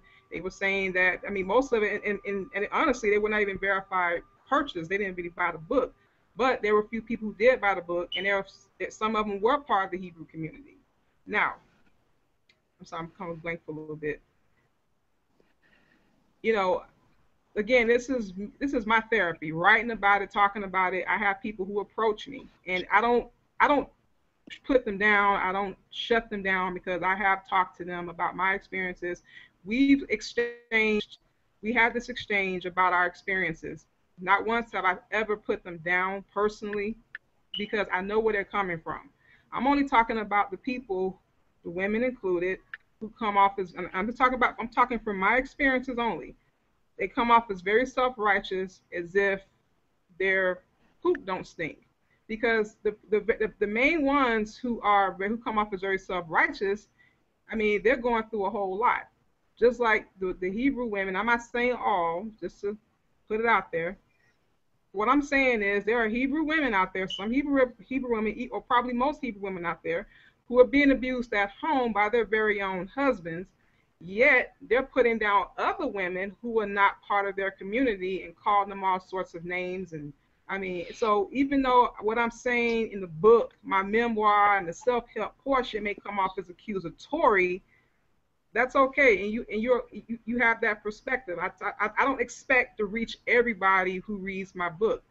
I understand that I cannot help everybody, but this is what I do keep in mind. If I can help one black woman, 2 or 3 black women at least, I'll be happy. If I can just help one black woman, I know that I've done something. I've helped someone. So yeah, you may not agree with my disposition. It may come off as accusatory to you. It may come off negative to you, but it is still helping someone out there who can use the help, whether they're in the Hebrew community or not. And I also address the women who never been part of the Hebrew community. I've talked about women who's in it, want to get out of it, women who already left it, women who's thinking about getting into it, but not, and they're hesitant about it. So I wrote that book for multiple purposes. Even if people don't get it, I don't write to please everybody. I'm a writer, I'm expressive. So I acknowledge that I'm not going to be able to reach everybody. If what I say may offend some people, that's okay. But honestly, I'm not worried about who I offend. I'm mindful about it, but that's not my concern. I'm getting the message out there. And I'm sure there are Hebrew people who feel the same way, even though they're talking about something different. They're talking about getting other black people who may be descendants of slaves to acknowledge that they're Hebrew Israelites. They feel this is passionate about what they're doing as much as I do. So that's why, I mean, my stance is not going to change or anything like that. And yes, I do appreciate that we have this platform. And even if we don't come to a common ground about this issue, at the end of the day, whether it's the Hebrew community, the black community as a whole, there's still a lot of underlying problems. And there are obvious problems that are affecting us across the board, whether we agree or to disagree. I do this because, again, I have a father that's part of this stuff. And yes, I've had people that have commended me for that. So I'm not going to stop just because I may have offended a couple of people. That's okay. This is part of what I do because I'm passionate about it. This is what I do when I have some time to do it. Yeah, I want to do more than just post on Facebook or on Twitter or write books about it. I want to do more than just talk about it. I want to be about it. And like Emuna was saying, like, yes, I agree to an extent when you say that we attract the wrong kinds of people. However, you got people who go into it and they feel like that's part of who they are. They feel like that's the thing to be. Every group, that goes for any splinter group within the pro-black movement. So it's a place to belong. It's like family. All I'm saying is, everybody has their flaws. Everybody has their flaws.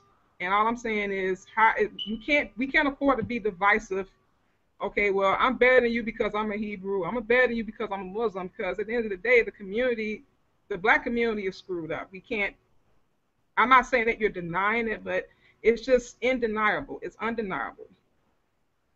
And when I talk about the Hebrew community, and April knows this too, I talk about other things that's within the pro-black community as well, in the black community or whatever. So I'm not just targeting the Hebrew people. The reason why I talk about the Hebrew community is because that's where I've come from. I have a father who kind of brought me up in it. The reason why I wasn't really deeply seated into it because I have a mother who's a Christian. It still baffles me that they get together after all these years because they have opposing views about Christianity and being part of the Hebrew Israelite thing. So I don't expect everybody to get what I'm saying. I understand all of that, but we can't deny what's going on, and I stand by what I know. It's not like I'm going around here making up stuff. I'm not. I mean, I had people in the Hebrew community say to me, "Well, you know, you should never got yourself involved with such and such," and I know that in the Hebrew community, I'm just saying this from what I've observed, black women get blamed for a lot of stuff. They get blamed for almost everything, and I don't. It's not cool. So I'm always addressing those things. All right, thank you for that. I want to thank everybody who's joined us and sticking with us. We're still going strong. We're having an interview / a panel discussion. So let me see exactly the name of this individual here.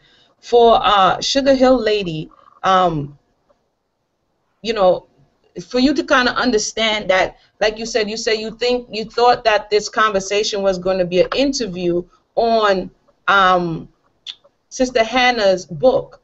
She made some some declarations within the book, as well as asking some questions within the book. And so we're having a good discussion. I'm not sure if you're enjoying the way in which the discussion is. There's no one objecting, throwing their hands up and walking out. Like, you know what I'm saying? There's nobody over here like luring people into dark alleys. So, you know, if you can kind of open up your mind and understand that you can't really all the time, you know, pigeonhole people into how you feel and how you expect something to go, because it's organic. This conversation is organic in the way in which it's going. So I want to thank you for tuning in, but understand, you know, we keep it clean, we keep it respectful, we keep it professional around here. There are some things that, in the same way that the sister has the right, this is the thing, it's balance.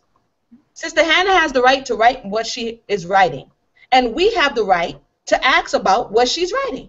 Yes or no? Am I in agreement? Is everybody in agreement that, because it's called accountability? So it's the same way if you go to the press and media. You can write whatever you want to write, but when someone shows up to challenge what you are writing, or to say, hey, is this authentic? Is this correct? Then we're going to have to come into question about what we're writing, and that's all we're doing here, because the topic of the conversation is as it relates to our community. And so we have the right to have this discussion of which we're having. So I want to thank Sister Hannah and Sister April and Sister Mayana for coming through, and we all keeping it respectful. But again, this is not about ganging up, but it is about providing clarity, because everybody in their own way is doing something as it relates to what the issue is. My methodology may be different from your methodology. Mayana's methodology is different from Sister April's methodology. But at the end of the day, we have to live with ourselves to say, where did I lead the people to? Was it a self-motivation, or was it a desire for truth?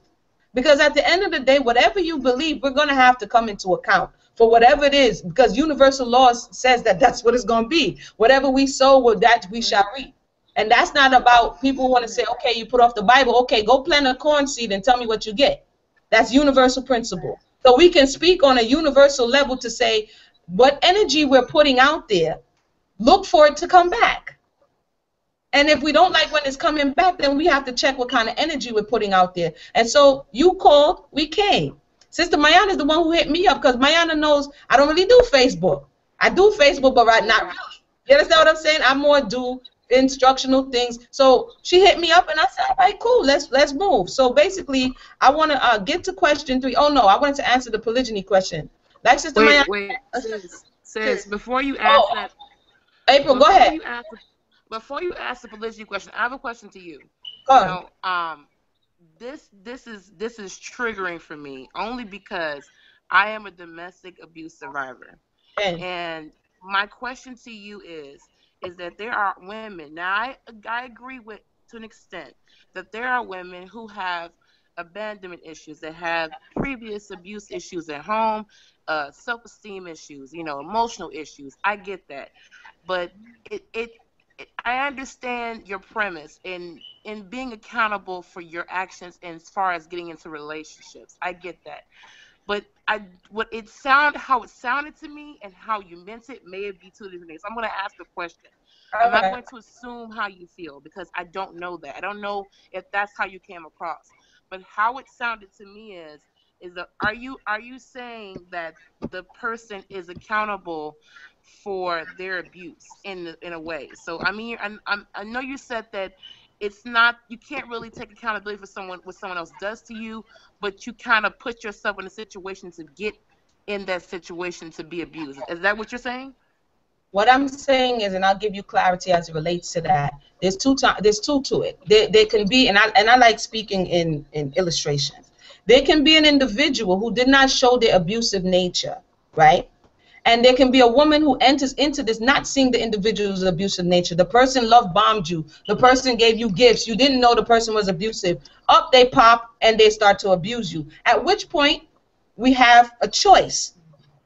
Yes, at which point when the person starts to either be verbally or mentally, emotionally abusive, we have a choice. We can say, because it's a red flag that pops up. We can say we're going to continue, we're going to hope that this individual change. We can set boundaries, or we can say I cannot proceed in this conversation because I will not allow you to abuse me. Do you understand what I'm saying? But if oftentimes if we don't have the strength within, we often opt for, oh, the person is going to change, or it's going to get better, or if I do everything that I can do. So we start to take the blame onto ourselves and say, maybe if I change this, maybe if I change that. So you understand what I'm saying? So what I'm saying is there is a point, but depending where we are emotionally, mentally, and spiritually, we can take responsibility or we can take the blame and allow ourselves going forward to continue to be abused. Because we may be used to this behavior, we may think it's normal, whatever the reason may be. And so this is what I'm saying as it relates to abuse. It's not necessarily always on the surface, but when it appears, how we deal with it is going to be a reflection of where we are in our journey. Okay. The reason why I ask is because there are women. I've reached women. I come from a relationship where I was abused, and I try to reach women who are abused, and I try to create a sisterhood in empowering them and being loving and affectionate towards them, and reach them in that way, and as well as keeping them accountable of decisions that we have made in the past and how we can move forward in a positive light. I've encountered women who have great childhood. They have great father role models. They had great, brothers and sister relationships. They had great empowerment. And then they got into a relationship with a person who was completely destructive and abusive. And I'm saying that in that light, what do you have to say about those people who have great family relationships, great family structures, and happen to what you say attract bad relationships? And I tend not to try to, like, again, because great is subjective. You understand? It depends on what the individual will classify as great. So what we may think is great, again, a little bit of the psychology of what we may think is great. That person may have been spoiled. So in their mind, it was great. I never got in trouble. I never got beaten, whatever the case may be. They have a certain level of expectation. So it's like a balance. You can get too much of something and makes you prone to abuse, and you can get too little of something and it makes you prone to abuse. Do you understand what I'm saying? So when we say great, that's subjective for me, because the individual may be looking for that boost. They're always looking for that person to feed into them, just the way their families may have catered to them, and that may create a deficiency of which they will be willing to take certain things in order to get what they're looking for. So again, each situation is tailored as it relates to how exactly they went into it. But almost, if you go into that individual, if that individual, not you, the individual goes into their own space, they're going to be able to pinpoint, why didn't I see this red flag? Because abusive situations and things of this nature are all low vibrational. If we're in tune, we know there's a red flag. You understand what I'm saying? There is a sign, but sometimes we just keep going for whatever the reason. And oftentimes that reason is because we're not conscious of what it is that we keep going for. The risk is not as so outstanding that we're not going to try to go for it, if you can understand what I'm saying. So hopefully that gave you some clarity as to my position on that. Some people may be like, oh, you're blaming it on the victim. I've heard that all the time. Amuna, you're blaming the victim. No, I'm about because that's how it can be intercepted. I understand that. It's a devil's advocate, because it's like you're saying that you want a woman to understand the resources of what's going on around you, to be accountable for the situation that you put yourself in, even if it may be unexpected, and to what can you learn from it and how can you move on from it. And then there's the devil's advocate, as you know, you're going through this, but you're blaming the victim, you're making them accountable for their abusive actions. And so it's a touchy situation, because it's triggering to people who have been in abusive relationships. And that's why I asked, because I didn't want to assume that you were a certain position you were having. Thank you for asking. And like you said, it is not only touchy, it's a fine line. It's a balance. Because when you're talking to people to say, hey, there's a part where you didn't know, like a little child, that child doesn't know. That child was born into that space, maybe of abuse. That child doesn't know. You understand what I'm saying? That child was like, hey, I'm here, and then you got some whacked out parents. You know what I'm saying? But then you have, when you become an adult, and you can make the choice, but you don't have the tools to make the choice. And so our ignorance then now puts us in a situation to continue to be abused. And someone comes along and says, sis, you don't got to continue like that. And then the light bulb goes on. You like, what? Tell me more. And then you begin to talk to that individual, and that enlightenment tells them what? I'm no longer going to allow myself to be abused. And they make different choices. Do you understand what I'm saying? So now you right, correct. From victim, you have become empowered. Right. But first we have to realize that we're allowing ourselves at a certain degree to be a victim. I will not allow myself, as we're talking about the issues that are in the black community, I don't choose to be a victim. I choose to, like Sister Hannah has chosen to do, identify some of the issues that are there, but I personally choose to go about it in a different way. Sister Mayana goes about it in a different way, and Sister April goes about it in a different way. And everybody else, right. Do you understand what I'm saying? Because yes, I agree with you. Longer to be a victim. That's correct. So thank you for asking for the clarity on that. Let me make sure. Sister Hannah, do you have anything to say at this time?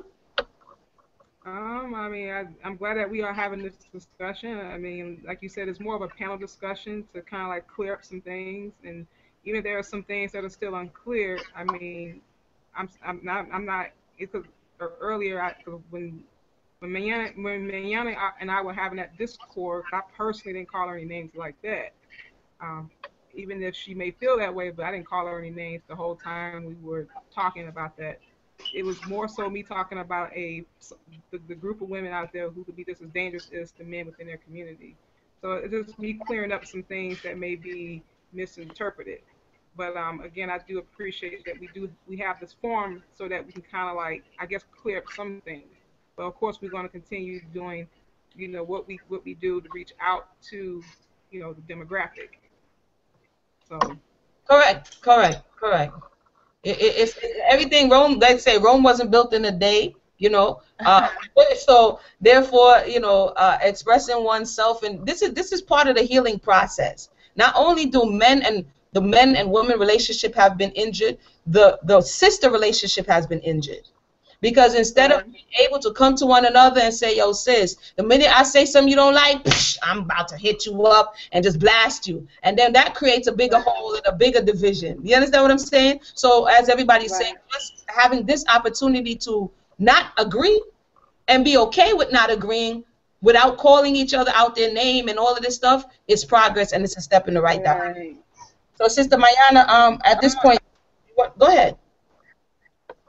Yeah. Before we go a little bit further, I think that what bears noting at this point is, I heard when our guest Hannah stated that she would be open to and even would enjoy creating a workshop wherein she could elucidate some of the more positive aspects of the culture, in addition to some of the very honest truthful shortcomings of the community. And I think, number one, we want to establish that we are in no way saying that the community does not have shortcomings. Instead, what we are saying is that we are aware of them and we are addressing them, and the assumption that we are not should be addressed. The second thing is that, to the point of being an active agent in getting positive attributes of the culture out to others, you stated earlier that we talked before, you made the assertions that the Bible calls Hebrew women dogs and calls Hebrew women all of these things, and that's not accurate. And what you said was that you yourself are not a scholar in the scriptures. I think that a lot of the problems that outsiders, a lot of problems that the men on the inside and the women on the inside, it's not unique to the outsider, is that there isn't an understanding of Torah. That we don't have that scholarship. The way that Emuna, myself, and other women who have been in the trenches for a decade, 2 decades, like on this panel right now, between Emuna and myself alone, we're talking over 30 years in the trenches combined. 30 years. This is not 15 minutes. This is 30 years in the trenches. So we have studied. So when you wrote that the Bible calls Hebrew women dogs, I knew off the bat Torah does not say that. But you don't know that. But you do know that the men have said certain things about the women, and you have heard the rhetoric of the men. You yourself have been assaulted with the language and the opinion and the scathing doctrine of men. And I accept that. I understand that. I myself have heard and have been a victim of that. But the way that Emuna, myself, and other women combat that is we say, but Torah says this. Because we know what the scriptures actually say. We're not in defense of the men. We are in defense of the culture. We are in defense of Torah. In order to create workshops and to be a helpful participant in getting a better narrative, we have to first be better informed about what we are going to then disseminate to the people. Some of your questions are, for example, you say that we speak against male chauvinism, but we uphold it by calling ourselves Hebrew Israelites. I think that's problematic. I think that you are conflating the fact that we are a patrilineal society with the idea that it diminishes the women. That our culture does not diminish us. Our culture does not place its women in a diminutive position. We're not a footnote in our narrative, even if the men would like to believe that, even if the men would like to tell our sisters that. What we do is we go out and we say, sis, that's not true. And we replace bad information with good information. We don't go and say, that's not true, our brothers are garbage. That's not true, the men are devils. That's not true, off with his penis. We say, that's not true. Here's the verse that you can look at to find the truth. We are in defense of the truth. We don't care if it's a man or a woman, cat, dog, black, white. If you're not coming with the truth is our sole concern. And I think that some of your conclusions about the community is based more on the people that you have come into contact with than the essence of the culture. And that's what we wanted to kind of try to flesh out with you, because it's not to diminish your experiences. It's not to diminish your opinion. And it's not to diminish your hurt, because it sounds like, reading some of these incidents and events that you had to endure were very hurtful. And I think that, to try to separate the fact that abuse has happened to you from the from the culture. The culture did not abuse you; those men abused you. The culture does not devalue you. Those men devalued you. There's a difference, and I think that that difference is important, and that's the difference that we invest a lot of time in, and that's the conversation that we try to have with each other. April spoke earlier about what do we do to heal. What we do to heal is we take bad information and replace it with good information. You cannot make any progress if you are not better informed.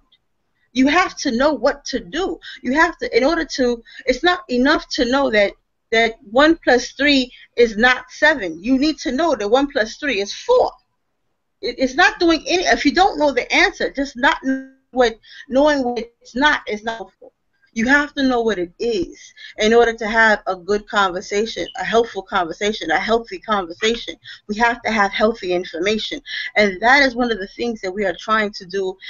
And I think that some of the things that I'm saying to you, because all you hear from me is, I don't agree with what you're saying, you're not hearing what I am saying. I'm not disagreeing with you as a person. I'm disagreeing with the conclusions you are coming with, and I'm not saying that you're not entitled to your opinion. I'm saying that you don't know what's going on inside. If you communicate, like April said, with some of the sisters, then you would know that there's a valid sisterhood in our culture. That there's a valid sisterhood that's highly invested in getting better information and protecting women against abuses. And we do that by saying, listen, the things that you are being told, you are in the Torah, you're there. The men are not the only ones that are actively participating in the culture, actively growing the culture. That it's women that have preserved the culture in many spaces and in many ways. And it's by teaching the women where they fit, where they are present, how they have contributed, what spaces we occupy, that we build this kind of, like the sister Muna was trying to say, that sense of self-worth and self-awareness, that you don't sit in abusive relationships, but you move from them. You don't let people come and tell you that you're not valuable because you know better.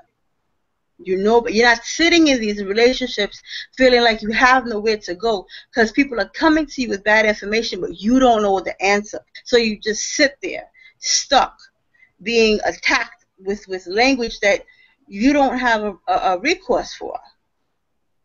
And that's one of the, I don't know if we're really expressing that to you, especially since Amuna is saying that you have so many people feeling like you are being attacked, where we are unpacking some of the misconceptions and dealing with it. And sometimes that's when you dig into a scab, sometimes when you dig into a wound, that's not always comfortable, but it's necessary.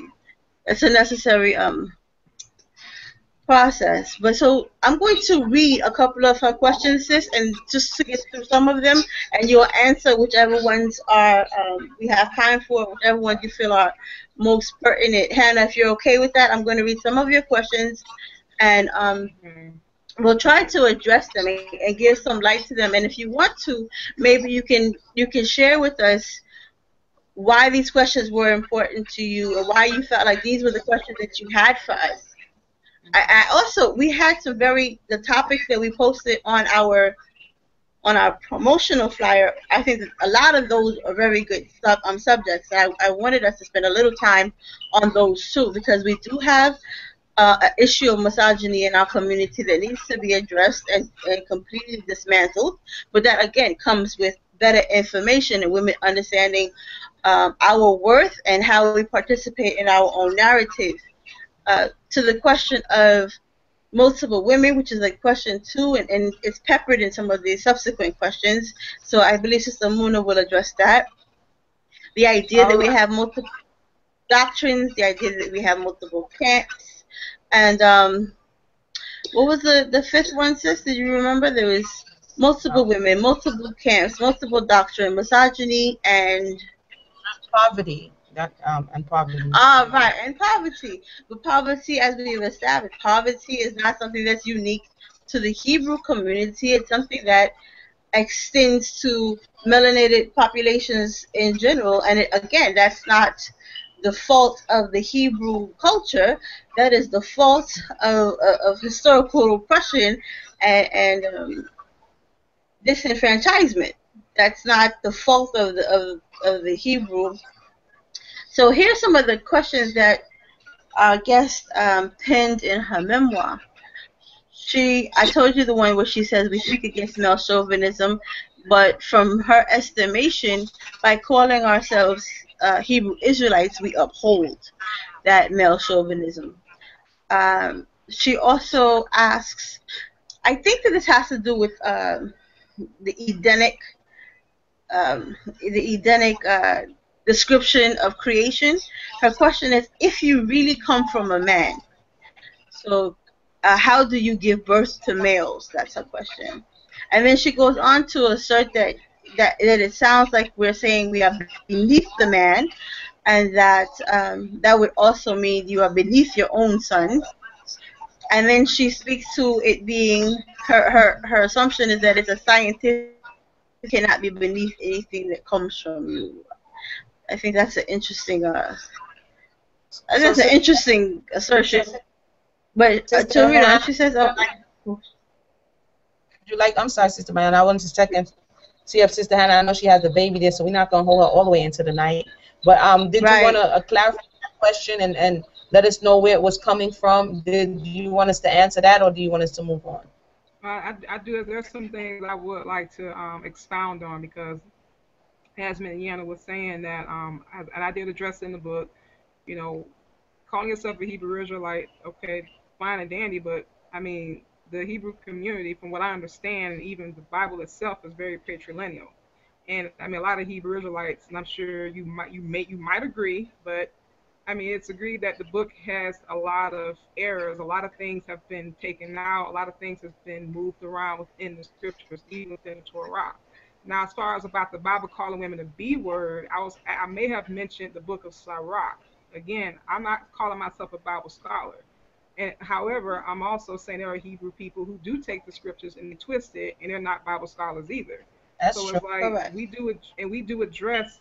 I mean, it has been addressed many times that the Bible has been mistransliterated. A lot of translations been moved around. I mean, it's been played around with hundreds of different times. So, I mean, you have people who have different interpretations about the Bible, and then it's like that's where all the clash and all of this, the discord and all the multiple camps derive from is where people have their own interpretations about that book. Now, I mean, the Bible itself, even the Hebrews would agree that you are the seed of your father.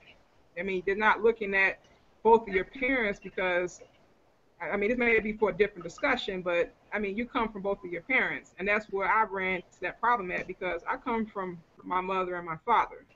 So, yeah, it is a patrilineal um, book as well as the community being patrilineal. It mostly focuses on the book, I mean the men, the forefathers, and I understand that they talk about women in there, but it's more so as men. All the scribes of the Bible are all males. They're not really women. And even though That's they're not true. Hebrews that I say, got something to I'm say gonna real touch quick. on that. There are Hebrews that believe that the Most High had wrote that book, but do you have any proof that the Most High wrote that book? That's all I'm saying. Mm. And also, I know you was mentioning about the polygyny thing. I guess you'll answer my question about that later on. But all I was saying was, I mean, you could say that you're from the tribe of whatever tribe you may belong to, whether it's Judah. I can't remember all the names, but Judah, Benjamin, Ishkar, what have you, Ephraim. Okay, I mean, yeah, you can say that you come from those different tribes, but I mean, how do you know for sure? Because I'm sure that we all have been mixed in, but the Bible, the community itself, mostly focus on the man's side, the man's lineage, as opposed to the man and the woman's lineage. So that's why I don't agree with that. I used to agree with that, but I don't anymore. But I got that's something my to say real quick. I got something to say real quick. I know exactly where you're coming from because I used to have that same issue, and it bothered me to an extent that why weren't women being mentioned as far as offspring? We carry these babies for 9 months, and we're not mentioned. So I had posed this question, and I always ask questions. I never make assertions. I ask questions. I asked this Mayana, where are the women in the Bible? And she pointed out in Chronicles that there is a woman and women were were quoted as, okay, let's say for instance you had a son and the son had a son, and everybody knows the first son gets, you know, a certain blessing, but this one particular man who did not have sons, he had daughters, and those daughters were counted as sons. And we were reading the stories, and I was like, you know, that's not mentioned in the Hebrew community. No one talks about that particular notion. Everyone says that there's no Hebrew queens. You know, she was saying that there was a ruler, there was a Hebrew queen who ruled, and she it made, you know, she went after brothers. She killed a lot of, you know, a lot of people to, because you say, okay, you're not gonna like my son this, or correct me if I'm wrong, but make my son this or make my son that. Okay, I'll just deal with you this way. There are very strong black Hebrew women in the Bible. There are stories that I never saw because I didn't know them, and I've been taught from a, you know, a misogynist perspective, not from my husband himself, but just from other Israelite men telling me that as a woman, my position in the Bible and the culture is small or diminished. And I had went over scriptures with my sister Mayana, and she was able to educate me about, you know, I had told you this before in a conversation we had, that she was teaching me things that I didn't know, and I was able to go over them, and it made me feel a different way about it. And I think that if the information was pointed out, and I do believe it's taught from a lot of brothers teach sisters that their role in the Bible was small. But think about it like this. You do make a good point. You know, we come together to make children. That means my position doesn't make my position any smaller than yours. Just because you are a particular leader or a head of a family, your role wouldn't survive without my substance, my support, my, you know, counsel. We make up a dynamic team to create the children and raise them. You know, so for certain misogynist brothers to say, okay, well, you're a woman, you have this position. No, my position is strong because I teach the children. The children are a nation through my womb. And even though they are your seed line, what I teach them makes or breaks them, because that's why we were taught never to mate with other nations, because those women can teach other children different beliefs. You know, the children get taught with us. So our position is very important. You have a daughter. Whatever you teach your daughter, she's going to carry with her for the rest of her life, and then her daughter, and then her daughter. Correct? So I mean, our position is never diminished. It's how some brothers try to teach us, but that's not the case. Right. And I will always speak out about that. I do not play about that. I think, just to clarify, April brought out some of the points that I shared with her. Some of the details she doesn't remember. Some of the they were originally given to her. There are posts on my profile that go into it's the woman she's referring to, and I believe it's First or Second Chronicles, the second chapter, is that there's a man that he had 3 daughters. His eldest, one of his daughters, is counted as a son, and all of her generations are counted. She marries an Egyptian, but all of her children are counted as Judah. So obviously, it's not that. Now, in terms of, and then there's the Queen Athaliah, who's from the Northern Kingdom. Everybody from the Northern Kingdom is a failed leader. So she was no exception. And when her son was assassinated, she retaliated. But there was a queen of Israelite descent who reigned in Israel. Her name was Athaliah. You find that in the Book of Kings. But again, like April was pointing out, it's that she was told certain things and other things were omitted. So the way she conceptualized things were only based on the information that she received. What women do, and I don't want to limit it to women, because there are a lot of men who are in the trenches giving out good information too. For what happens is that the more visible and the more vocal of the men who are giving out false information and recycling false information are the ones that are getting attention. But the men that are being diligent and giving out good information are kind of, in the shadows, not being acknowledged. But what I want to say, so that to get clarity on those things, that there are detailed articles on my profile that they kind of establish that. With regard to patrilineal, I don't want you to mistake patrilineal. Now, this is something that I'm speaking to you now, not as a Hebrew sister. Actually, I'm not going to I'm not going to decontextualize myself as a Hebrew, but more so, my discipline in college, my university studies, is in anthropology. So when I talk to you now about patrilineality, understand this, I'm talking to you from this academic space. We are talking about patrilineality in terms of how nations are named, not to what degree they are valuable. So patrilineality, like for example, you mentioned somewhere, oh, the branches are all named after the boys. There's nobody named after one of the women. Because we are a patrilineal nation, not because the seed has a better value and no one is considering the genetic contribution of the women, but because the naming practices came along one particular line. That's not unique to Hebrew culture. I'm not certain about you, but for example, my name, Johnson, is the name of my father. So I'm not upholding chauvinism by calling myself Mayana Johnson, because I'm claiming that's my father. That's my father's name. That's the name that he gave me. I don't know if Spivey is your father's name. According to your memoir, your parents are married. So I would believe that your last name is the last name of your father. If that is the case, are you upholding chauvinism because you are acknowledging you carry your father's name? It would be the same thing. We are carrying our father's name. Israel is the name of our ancestor. Judah, Benjamin, Naphtali, Issachar, Reuben, all of these are the names of our fathers. We are carrying their names. We are not making a declaration of chauvinism. We're not making a declaration of misogyny. We are claiming our forefathers. That's it. But Amuna and I, again, I know you're not familiar with our body of work, but if you hear us in conversation, we always refer to Ima Sarai. We always refer to Ima Leah, Ima Raquel. Ima means mother. We acknowledge our mothers. We acknowledge our foremothers. We are not saying that we live in a space where there are only men. We understand that there are, as women, in fact, April will attest to the fact that I have whole articles dedicated to the fact that women are creating genetic contributions to children, and a lot of this doctrine about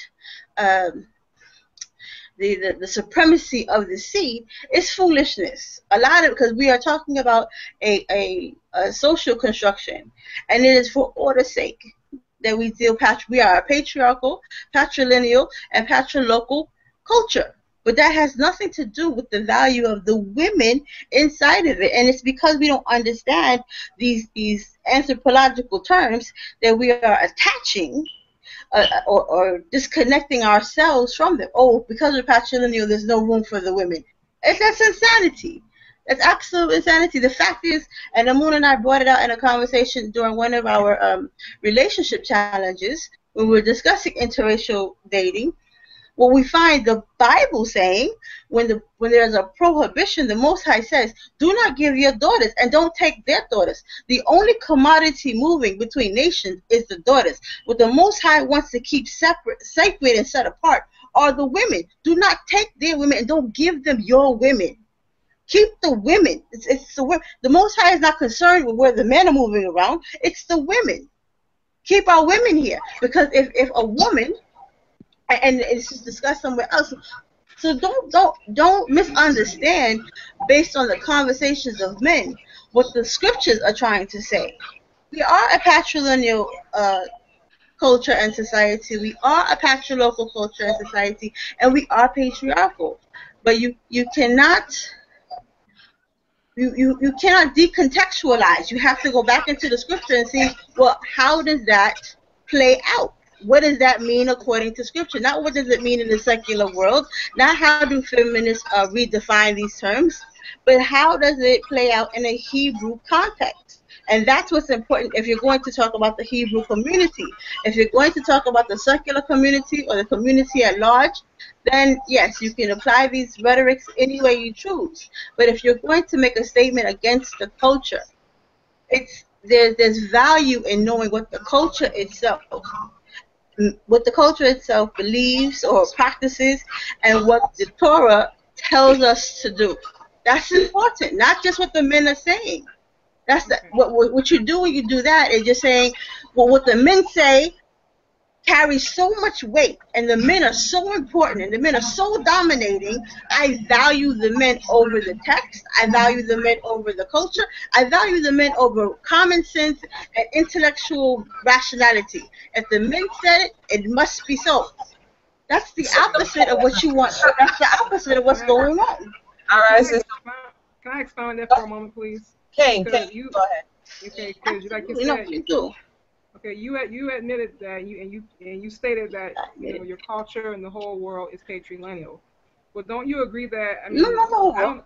For me personally, I mean, and it's not just me, and it's like you said, it is beyond the Hebrew community. I would not refute that, but patriarchy has been the abysmal failure, and that's where misogyny comes from. That's how feminism came about, because the misunderstanding about feminism is that the women want to be like the men. Now, there are some crazy feminists out there, but then you have feminists, people who don't really have any understanding about the feminist movement.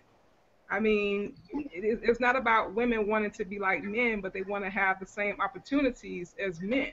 And all of this came about because of patriarchy being it's just patriarchy trying to rule over matriarchy.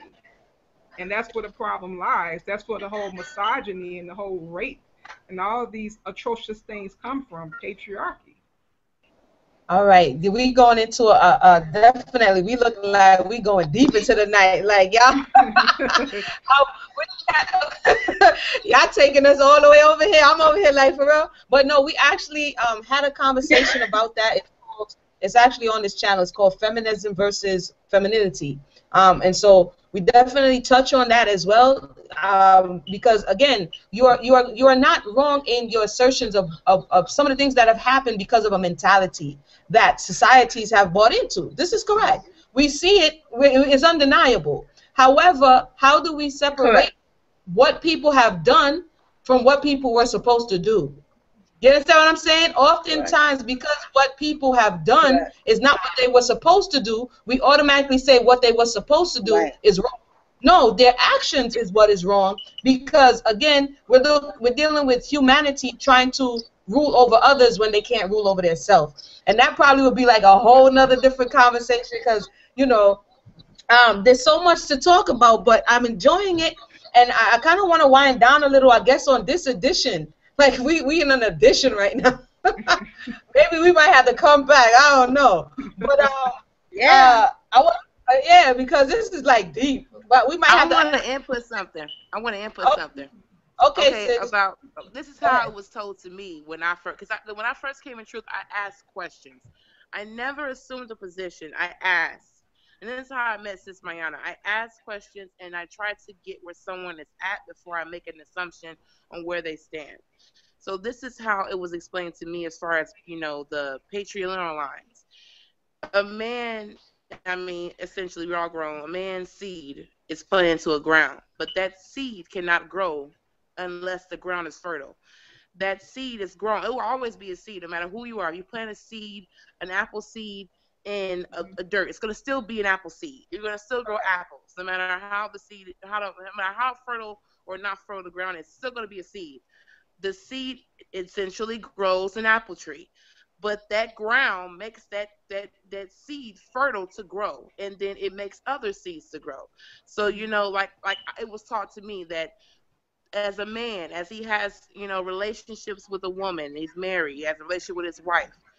Even though his seed made that child, that woman essentially was the fertile ground to, prolong and make that child who she is as well. We're not separated from, okay, the man is, he has the sperm and he gives us, we have the eggs and we nurture the baby. That doesn't take away from our position. Our position is very important, because without that fertile ground, that seed would not grow. And that's why it was taught to me, that even though you are a man and you have a particular seed line, and that seed makes that child who it is, but without that fertile dirt, it wouldn't be here. You can't grow seed on a concrete, facility. It doesn't work that way. You have to have fertile ground to receive that seed. Right. And just because you're a man and you have that seed does not make that my position or what I do any different, because I attribute to that child. Again, when that child is born, that father goes to work, essentially, I would hope, in an idyllic situation. Yeah, I hope. And you know, an idyllic situation. But you know, I'm gonna use myself for example. My husband works for the Army. He goes to work. I raised Mayana, Ebony, and Gabriella. They are getting what I give them, and what I give them, they carry out in their adulthood. I hope, and be their own people. Just like you have a daughter, we all have children, so they all take what we have, and that part, you know, that part makes me feel better about being a woman. That even though I don't have seed, I don't want to be like a man. You know, I don't have seed, but I'm fertile ground, and I can plant anything. And what I plant in my children, they carry on for generations and generations with their children. So I'd rather take my position, you know, Nydia and all. You know, Nydia is for menstruation. I'd rather take that position and run with it, because my position, I feel, is essential, just as essential as a man in planting seed. And that, and again, that might be, like I said, a whole nother topic, because again, and I just want to answer the last question and see if we can wind down a little bit for tonight. But that is something that, again, as we're talking about, when it's told from a position of someone who does not understand that position fully, we can't fully ask a man to explain, well, what do you do when you're menstruating? How can he really tell you what do you do when you menstruate? He doesn't menstruate. Right. You understand? And so when we totally leave it up, this is why you had a female society who would pass on from your grandmother, your mother, the daughter, that would tell you the things that a man could never tell you. Mm-hmm. And what is happening is, as we're returning, there are men in positions where your grandmother, your aunt, and your mother should be. And they're telling you only from what they can understand. So this is why we have to build certain walls and certain relationships, because he doesn't know what to do in childbirth. He doesn't know what to do to alleviate labor. He doesn't know what to do when your breast is swollen up with milk. He's not a woman. Right. And so sisterhood is important. He teaches you in a very hard, disconnected, you know, intolerable way to make you, and he's an outsider in this situation. You understand? So he's going to teach you in a way that makes you feel lowly, dirty, without value, oftentimes, not all. So when the women are getting this type of information, like our sister April just said, and I'll go to the polygyny question and see if we can wind down, get our last statements. My thought just went. What she just said as it relates to the men and the conversation, my thought just went. It just went when I just said last statements. It'll come back. It'll come back. But you guys can kind of understand, the women are looking for the men to tell them everything. And the reality is they don't know everything. And oftentimes what they tell us makes, okay, this is what I wanted to say as it relates to our children. When you look at the testimonies within the Torah, the majority of the time when things went awry is when the women were not where they should be to protect these children. And so the men often would get outside women. And again, as Sister April said, they brought in outside things. And you can see that in any culture. If you're going to bring in other thoughts that their grandmother, mother, aunt, they're going to put it in the child. So no matter what the man comes and says, you know, I don't think you should be doing that, what's the voice that they hear every day, all day long? So the woman in her space, which is her home, is very important. Sometimes we want to go outside of our home and affect everything outside and leave our home unprotected. And so, you know, that's another conversation for another day. Lastly, sister, the question that Sister Mayana just had as it relates to polygyny, we've talked about this subject over and over and over again. It's in the text. It's in many texts. It's in many cultures across the world. Myself and Sister Mayana did and I'll share it with you. We did what is that, Mayana? A webinar a few months ago. We did a number of shows on it. The last show on the Relationship Challenge, we had like 18 episodes. The last show was wholly dedicated to it. We had Islamic women. We had women from different cultures speaking about it, so that we could see it's not just a Hebrew Israelite issue. This is a man issue as it relates to the concession that you can have what you want.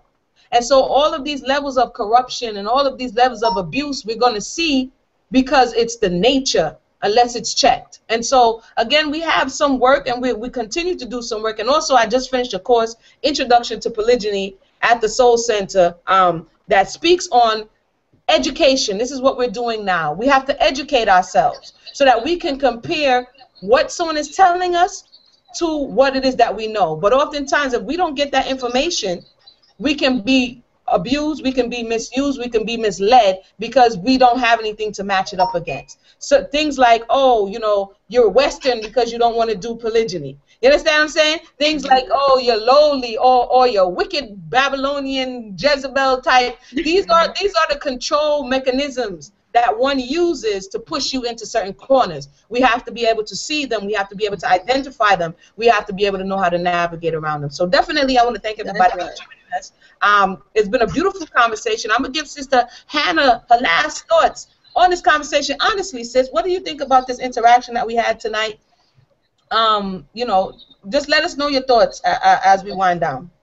All I can say is, I mean, it's great that you are commending. I mean, I find it commendable what you're doing as far as empowering other women. So that's something I've never, ever been against. It's just I'm against the misogyny part of it. I'm against the other problems that is affecting Black people across the board, not just the Hebrew community. And I am glad that we have had a time to have this discourse. And like you said, I guess this is in addition. So, I mean, there may be another conversation, you know, a part 2. You know, kind of like leaning on the multiple topics of this panel tonight, and then talking about other things that haven't been covered in tonight's forum. So I think it's a great discussion. Thank you so much, Sister April. Sister April, your last thoughts on the discussion. I want to thank you for joining us. Your thoughts, feel free to let us know at this time. Sister April, she must have stepped away. Sister Mayana, what are your last thoughts on the discussion that we had here tonight? Well, I would like to begin by thanking our guest Hannah for coming on and having the conversation and giving us an opportunity to explore some of the ways that we may have miscommunicated our thoughts to one another, and having an opportunity to flesh those things out so that we have a better understanding. It's not a consensus, a better understanding, because that is what is one of the bricks for building. Is as long as we are willing to build together, as long as we're willing to contribute to one another, then we can always, in theory, continue in theory, we can have a bridge to meet one another in a common space. But going beyond that, I like the idea that it's an addition, because there are, like I said, a lot of the points that are on the promo are necessary to be explored, and we have explored them in many spaces. And I think that maybe we can drop links under the video to the conversations that we have had. You know, we're having these, and I'm glad that you gave the plug to the Soul Center, which is going to be one of the immense resources, because we're talking about solutions. And the thing about solutions is the exchange of resources. Information is an amazing resource. It is the beginning of unpacking, excavating, and healing. And I use healing here because healing is a very big sticking point for our sister Amuna, that we heal from within. And but more to the point is the idea of providing resources. This idea of empowerment is not an abstract thing, and it's not something that we do in conversation. It's something that we do with the work of our hands and with the sharing. Like Amuna and I don't study and then don't share. We spend hours upon days and then weeks into months studying over the course of years, all manner of things. And we don't, go into our cubbyhole and high-five each other. We go out into the people. We go out into the trenches. We leave our homes, right? We leave our homes. We leave our state. And we hold workshops with women so that these type of things don't get reproduced, and they don't take root and fill out false information and bad fruit. They don't take root and give out bad fruit. Sister April spoke about the very common analogy about seed and the dirt, always likening the woman to as if we're incubators for their seed. I totally disagree with that analogy. I wrote an article on my profile as to why there are points in that analogy that are problematic. We are not dirt because the dirt does not contribute genetically to the seed. People are not seeds. People have genetic information that comes from both parties. Seeds don't have that. So the problem with this is, I think Amuna alluded to it, is that we're having men create analogies in an area that they are not versed in. Okay, we see that in Genesis, what the man was told to do was till the ground.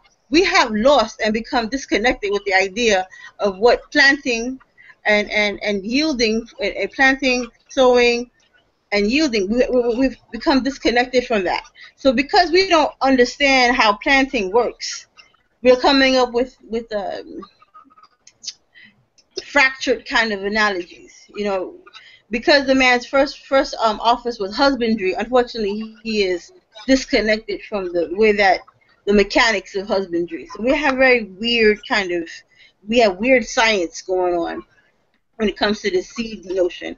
But like the sister said, this probably would be something we can do over the course of episodes if Hannah we'll come back and have some of these conversations so we can explore some of the other areas, like the why we have multiple doctrines, why we have multiple camps, why we are struggling with this issue of misogyny, and how can we combat it, how can we deal with it, and the current events, the fact that April brought out that a woman who was identified as aware of our community was assassinated by someone, by a man who's also aware of our community. So there are things that need to be addressed.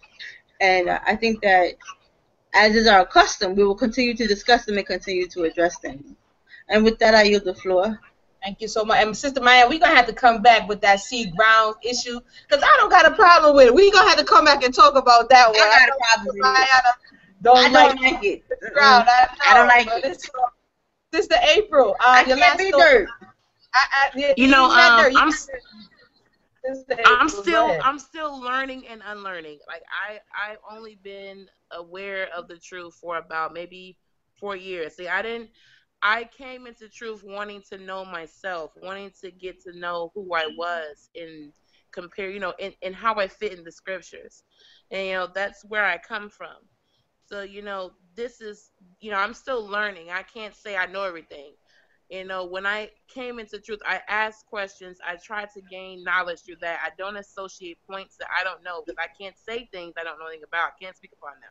So that's what I try not to do. I try to make assumptions or, general statements that I can't back up with reasoning or thoughts or, facts. I'm glad that we had this conversation because, I respect all the women on this platform. I think that this is a great idea to be able to talk about different points and different perspectives and where we're at so that we can reach one another and come to a, we might not all agree on certain things. We can at least understand each other's perspective and how we fit in the scriptures, even if you're an outsider or not. I think this is a great opportunity for all women to be able to connect. It's a start for sisterhood. It's a start to be able to reach one another and to be able to communicate across different types of lines of, faith or, race or anything else like that. I think it's a great platform.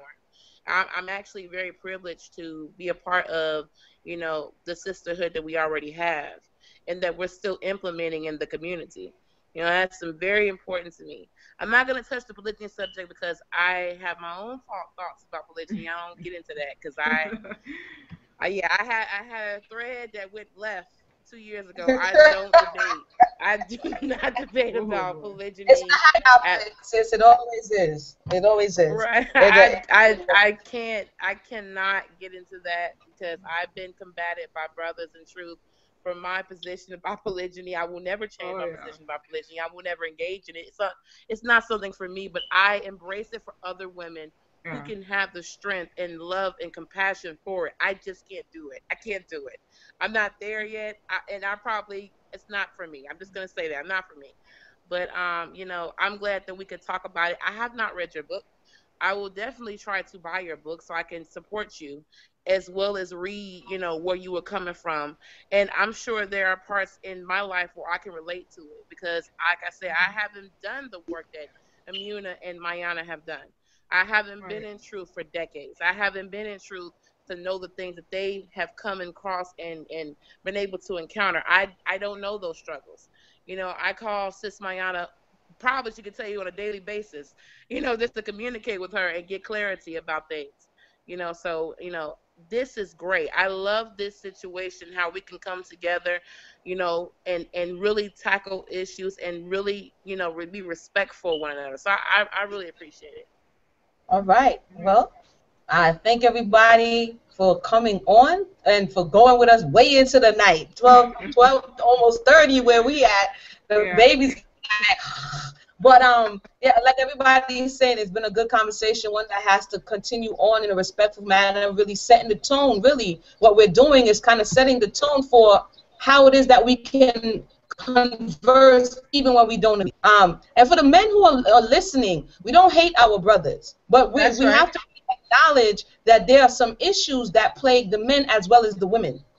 There is damage, there's trauma, and the men are taking what they, not all, but the ones who, like Mayana said, are in the spotlight, are in the forefront. They're taking this trauma and pointing that negative energy oftentimes towards the woman. So everybody has been abused, and now you're going to say, oh, you're the last person, so let me abuse you. And this is what we see oftentimes on the YouTube, on the streets, this conversation of downing the woman. And this is what is the pushback. Because you have women now who are waking up and saying, well, why are you dumping on me? You understand what I'm saying? And so this conversation needs to be had. We need to go off into the history where I love to go into and find out what happened in the history of slavery. What happened that this now is the situation that we're experiencing. You understand? Because the men oftentimes, and I'm not going to go there because it's late, but people don't like when I say, but the men, it's historical in slavery that the percentages of men that ran away are greater than those who stayed. So he would be getting beat, she would be getting beat, she would be pregnant getting beat, and he would be like, I can't take this. And he runs away, and she stays. So the person who endured the most trauma on an ongoing basis while raising children is unequivocally the quote-unquote black woman. It plays out. It plays out in society. It plays out. And so this is what we're experiencing. I'm a single mother. I was a single mother for 3 to 4 years, and it plays out. It plays out in the black community. You have the black man. He's facing struggles in a society, and he decides that his struggles are more important or they're too much to take, and he leaves, leaving the black woman to be able to fend for herself. And she has to be this strong, you know, this forefront, this empowerment. And so then when, you know, and this is what I see in situations where, I didn't mean to cut you off, Amina. Go ahead. You know, in situations where the black man is absent and then the child, you know, becomes a different way than what they expect, then it's a black woman's fault.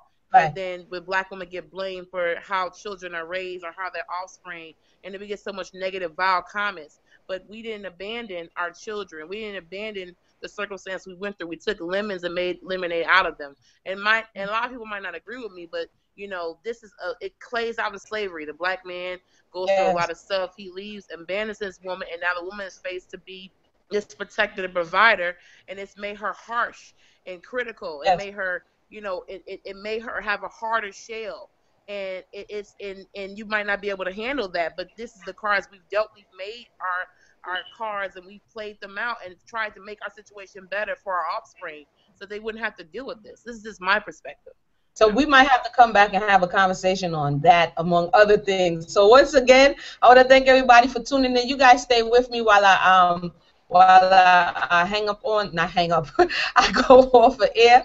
Just stay with me once again. For those who stayed up tonight, yes.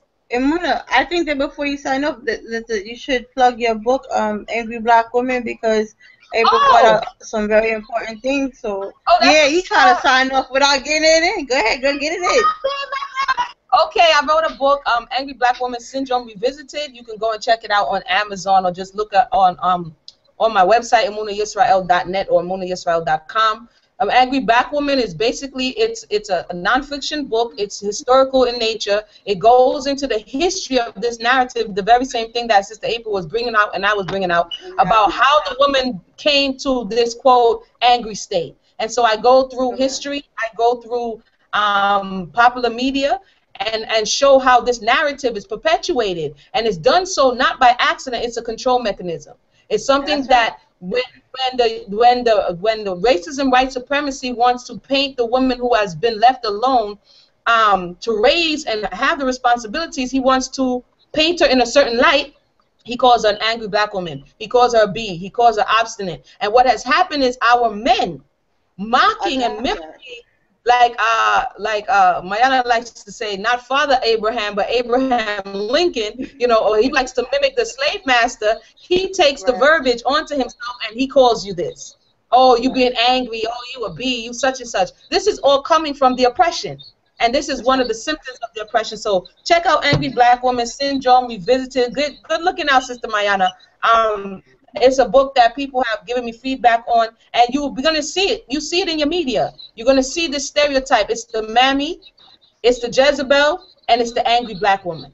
And when you look at popular media, it's the Sapphire, which is the angry black woman. You see this perpetuated. It's not black men that own the media houses. So we have to understand that this narrative goes beyond our community, and it's being perpetuated for a reason. So now we have to awaken ourselves and disconnect from it and choose to go about it in a different way. And so, good looking out, Sister Mayana. But with that said, I guess I'll put the link in the box. Thank everybody for tuning in, and we'll I guess according to what everybody's saying, we're gonna have to see you again very soon. So hold on one second. Have a good night.